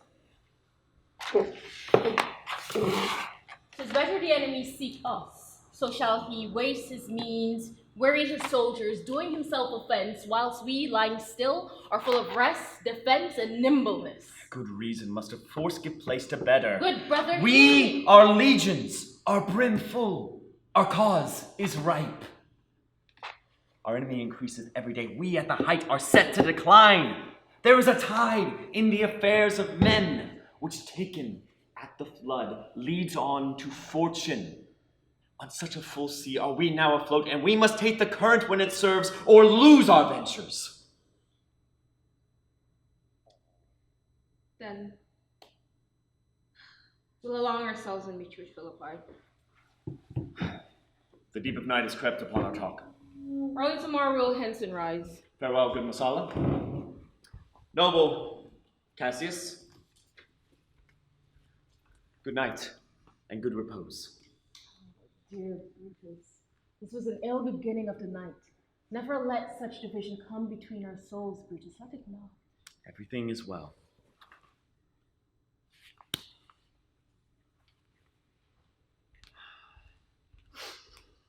Lucius, where's thy instrument? Here in the tent. What? Thou speakst drowsily. I blame thee not, thou art overwatched. Go and call Messala or some other of my men. I'll have them sleep on cushions in my tent. Messala! Call, my lord. I pray you, sir, lie in my tent and sleep. Maybe I shall raise you by and by on some business to my sister Cassius. So please you, I shall stand and watch your pleasure. I will not have it so. Lie down, good sir.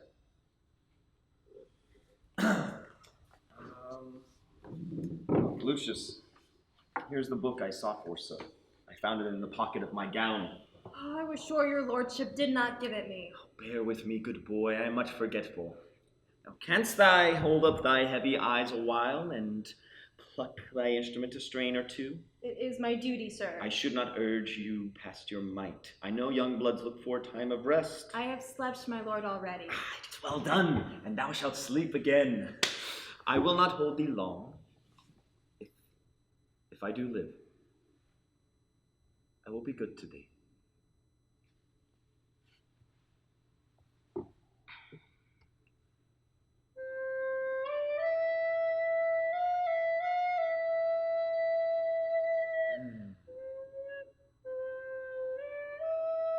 This is a sleepy tune.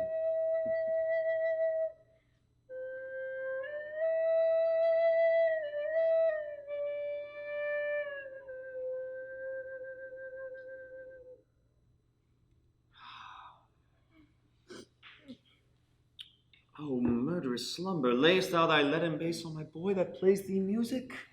Oh, gentle knave, good night. I will not do thee so much harm to wake thee. If thou dost nod, thou breakst thy instrument, I'll take it from thee. And, good boy, good night. Oh, let me see. Is not the leaf turned down where I left reading? Here it is, I think. How ill that taper burns.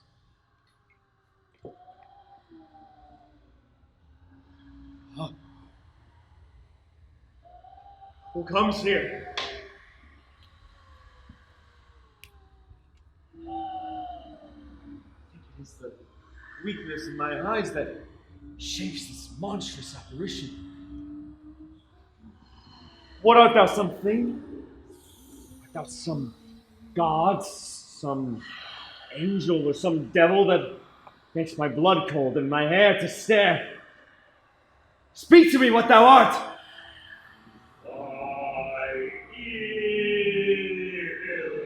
Spirit. Why comest thou? To tell thee, thou shalt see me at Philippi. Well, then I shall see thee again. I at Philippi. Well, I shall see thee at Philippi.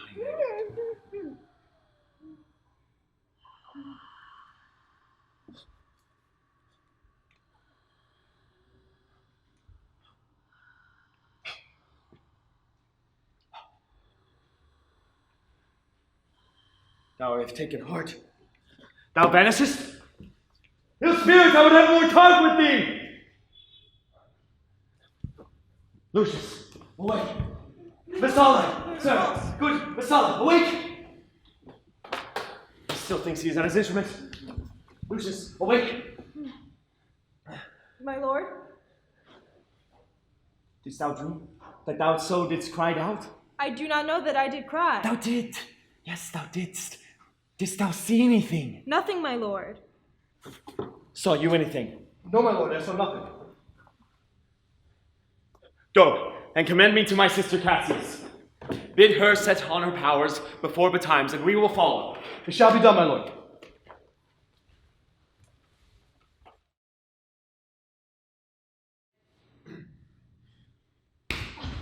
Oh, not Antony! Our prayers are answered! You said the enemy would not come down, but stick to the hills and upper regions. It proves not so. The battles are at hand. They mean to warn us that Philippi here answering before we can demand it. But I am in their bosoms, and I know wherefore they do it. They must be content to visit other places and come down with fearful bravery, thinking by this face to fasten our thoughts that they have the courage, but 'tis not so. Prepare your generals. The enemy comes on in gallant show. Their bloody side of the battle is hung out, and something to be done immediately. Octavius, lead your battle softly on upon the left hand of the Upon the right hand I keep thou the left. Why do you cross me in this exigence? I do not, but I will do so.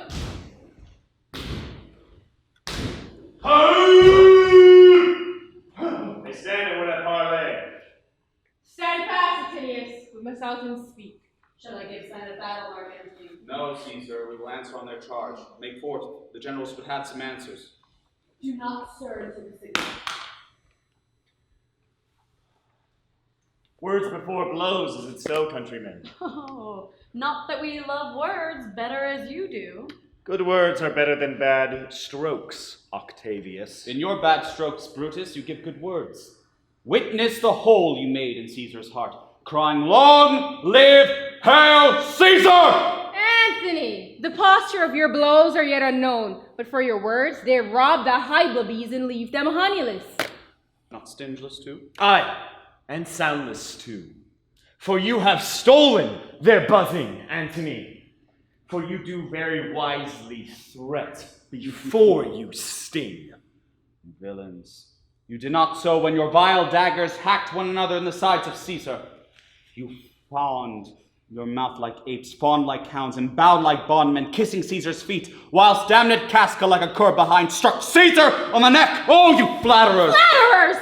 Ah, Brutus, thank yourself this tongue had not spoken so today, if Cassius might have ruled. Oh, come the cause! If arguing makes us sweat, the proof will turn to rudder drops. Look, I draw a sword against conspirators. When think you that the sword goes up again? Never, till Caesar's 33 wounds be well avenged! Or until another Caesar have added slaughter to the sword of traitors. Caesar, thou canst not die by traitors' hands, unless thou bringst them with thee. I do hope so. I was not born to die on Brutus' sword. If thou wert the noblest of thy strain, young man, thou couldst not die more honorable. A peevish schoolboy, joined with a masker and a reveler. Old Cassius, still! Come, Antony, away! Defiance, traitors, hurl we in your teeth. If you dare fight today, come to the field. If not, when you have stomachs. Hark, my soldiers, ho, a word with thee! Decius! What says my general? Antonius, this is my birthday. As this very day was Cassius born. Give me thy hand, Antonius. You know I held Epicurus strong and his opinion. Now I change my mind and partly credit things that do presage. Coming from Sardis on our former ensign, 2 mighty eagles fell, and there they perched, gorging and feeding from our soldiers' hands, who to Philippi here consorted us. This morning they are fled away and gone. And in their steads do ravens, crows, and kites fly over our heads, and downward look at us as we were sickly prey. Their shadows seem to form a canopy most fatal under which our soldiers lie, ready to give up the ghost. Even so,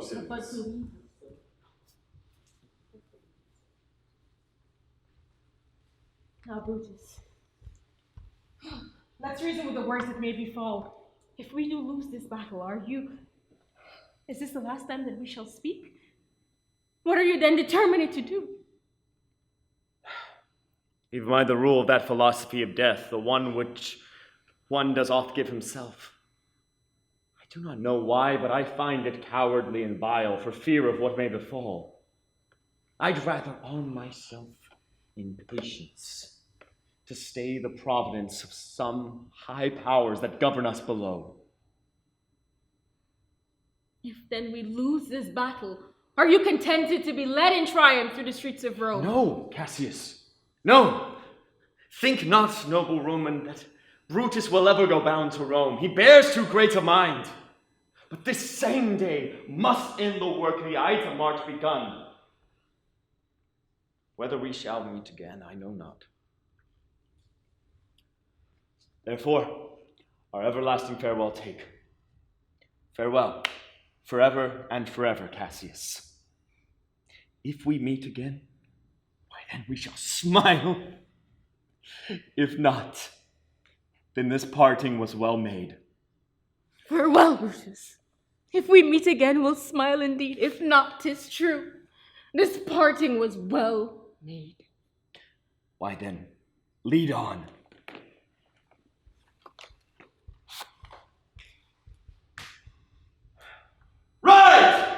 Ride, Messala, unto the legions on the other side. Let them set on, for I do perceive but cold demeanor in Octavius' wing, and sudden push will give them the overthrow. Ride, Messala, let them all come down!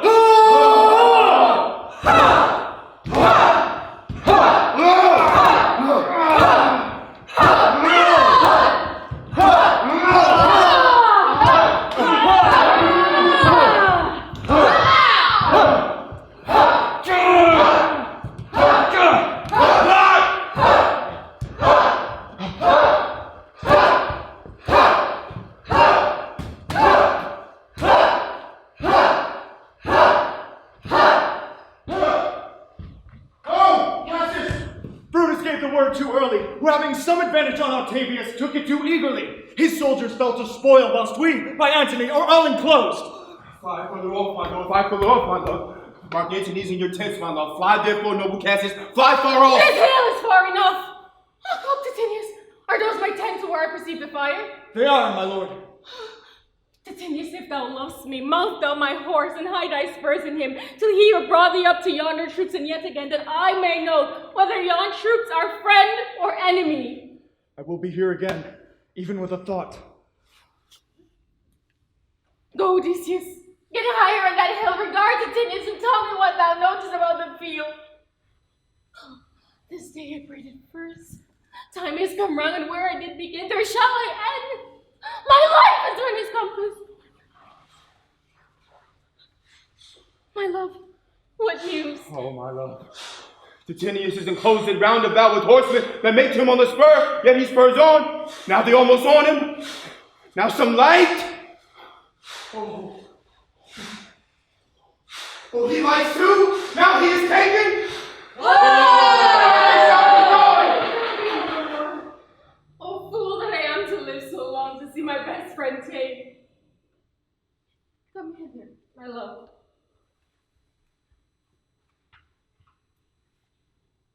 In Parthia did I take thee to husband, and swore thee the saving of thy life, that whatsoever I bid thee do, thou shouldst attempt it. Come now, keep thine oath. I'll be a freeman, and take this sword that ran through Caesar's bowels, and search my bosom. Stand not to answer. Take thou the hilts, and when my face is covered, as this now, guide like the sword.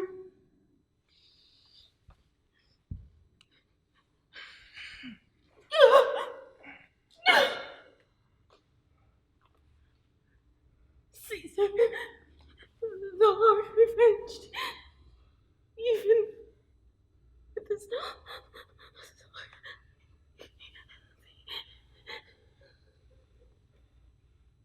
Now you are free, my love. Thus I have done my will.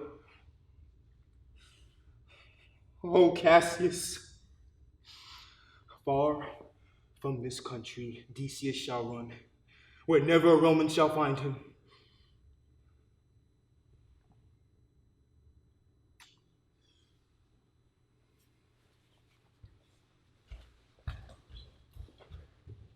It is but change, Decius. Antonius is overthrown by Brutus's noble power, as Cassius's legions are by Antony. These tidings will comfort Cassius. Where did you leave her? All disconsolate with Decius, her husband, on this hill. Is not that she that lies upon the ground? She lies not like the living.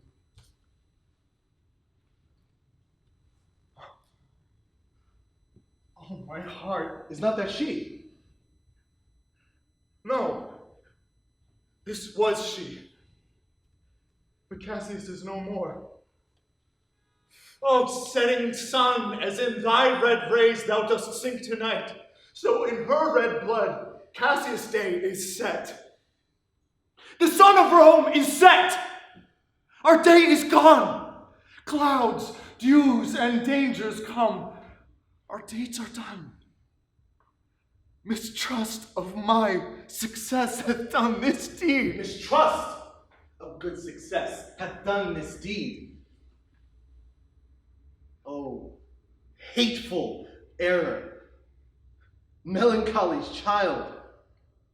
Why dost thou show to the apt thoughts of men things that are not? Oh, error, soon conceived, thou never comest unto a happy birth, but killst the mother that engendered thee. What, Decius? Where art thou, Decius? Seek him, Titinius, whilst I go to meet the noble Brutus, thrusting the support into his ears. I may say thrusting it, for piercing steel and darts envenomed shall be as welcome to the ears of Brutus as tidings of this sight. Hie you, Messala, and I will seek for Decius the while.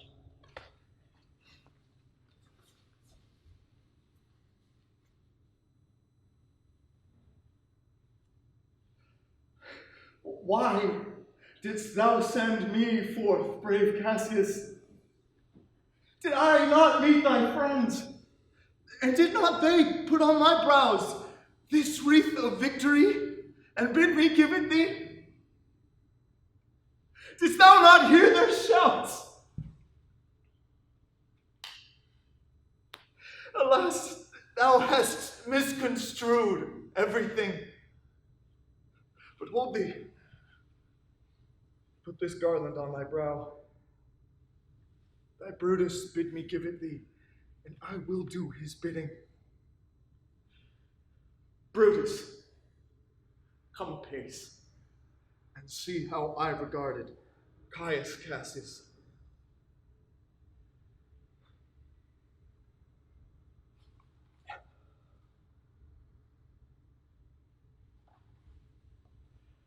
By your leave, gods, this is a Roman's part. Come, Cassius' sword, and find Titinius' heart.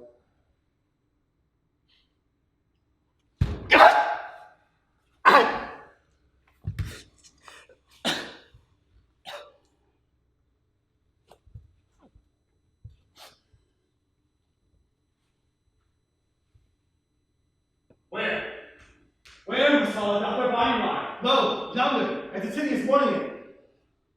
Titinius' face is upward. Be slain. Oh, Julius Caesar, thou art mighty yet. Thy spirit walks abroad and turns our swords into our own proper entrails. Brave Titinius. Look wherever he have crowned, dead Cassius. Are yet 2 Romans living such as these? Last of all the Romans, fare ye well. It is impossible that Rome should ever breed thy fellow.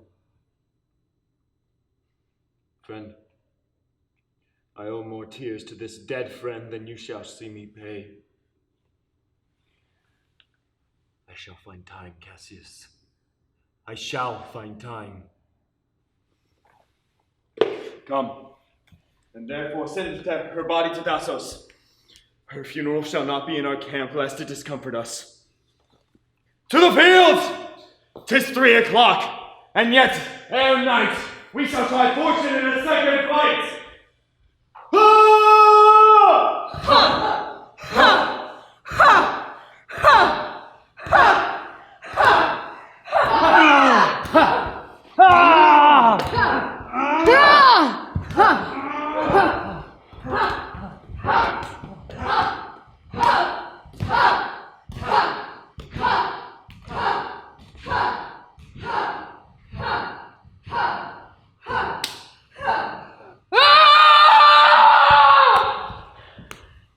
And I am Brutus, Marcus Brutus, I, Brutus, my country's men, know me for Brutus.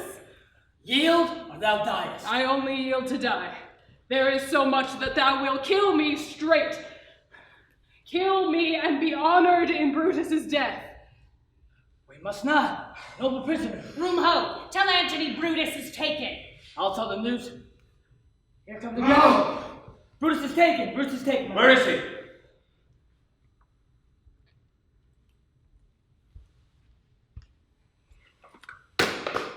Safe. Antony Brutus is safe enough.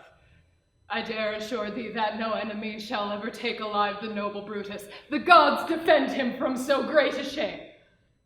When you do find him, or alive or dead, he will be found like Brutus, like himself. Friends, this is not Brutus, but I show you a prize no less in worth. Keep this man safe. Give him all kindness. I'd rather have such men my friends than enemies. Go on, and see where Brutus be alive or dead, and bring word on to Octavius' tent how everything has chanced.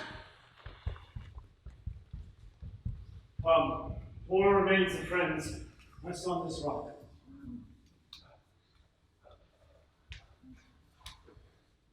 Statilius showed the torchlight, but my lord, he came not back. He is or ta'en or slain. Sit thee down, Clitus. Slain is the word, is a deed in fashion. Hark thee, Clitus.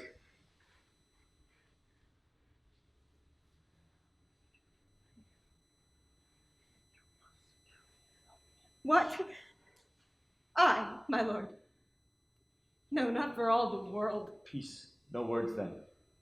I'll rather kill myself. O Clitus, what ill request did Brutus make of thee? To kill him, Volumnius. Hearken now. Now is that noble vessel full of grief that it runs over even at his eyes. Good Volumnius, come here. List a word. What says my lord? Why this, Volumnius. The ghost of Caesar hath appeared to me several times by night, at Sardis once, and this last night here in Philippi Fields. I know my time has come. No, not so, my lord. Nay, I am sure it is. Thou seest the world, Volumnius, how it goes. Our enemies have beat us to the pit. It is more worthy to leap in ourselves than tarry till they push us. Good Volumnius, thou knowest we two went to school together. Even for that our love of old. I prithee, hold then my sword hilts, whilst I run upon it. 'Tis not an office for a friend, my lord. Fly! Fly, my lord! There's no terror in here! Farewell to you, and to you, Volumnius.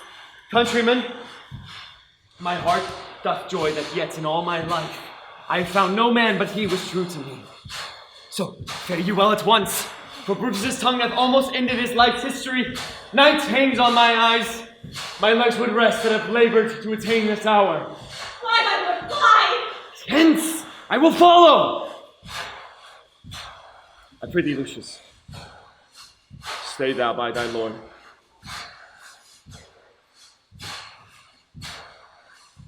Thou art a fellow of a good respect.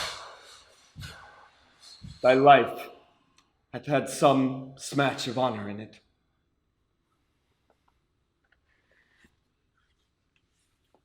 Hold then my sword, while I do run upon it. Wilt thou, straight Lucius? Give me first your hand. Fare you well, my lord. Farewell, Lucius.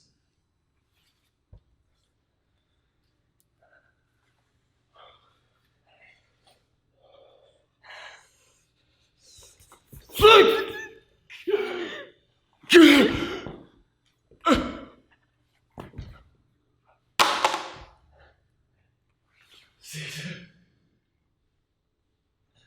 be still now. I killed not thee with half so good a will.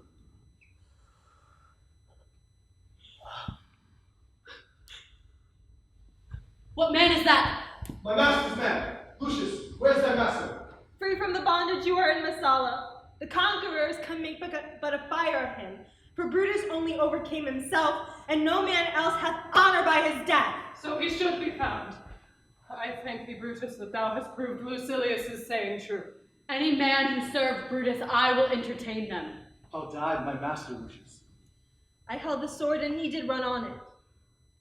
Octavius, then take him to follow thee that did the latest service to my master. This was the most noblest Roman of them all. All the conspirators, save only he, did that they did in envy of great Caesar. He only in a general honest thought and common good made one to all of them. His life was gentle, and the elements so mixed in him that nature might stand up and say to the world, this was a man. According to his virtue, let us use him with all rights and respect of burial. Within my tent tonight his bones shall lie, most like a soldier, ordered honorably. So call the field to rest, and let's away to part the glories of this happy day. Hey!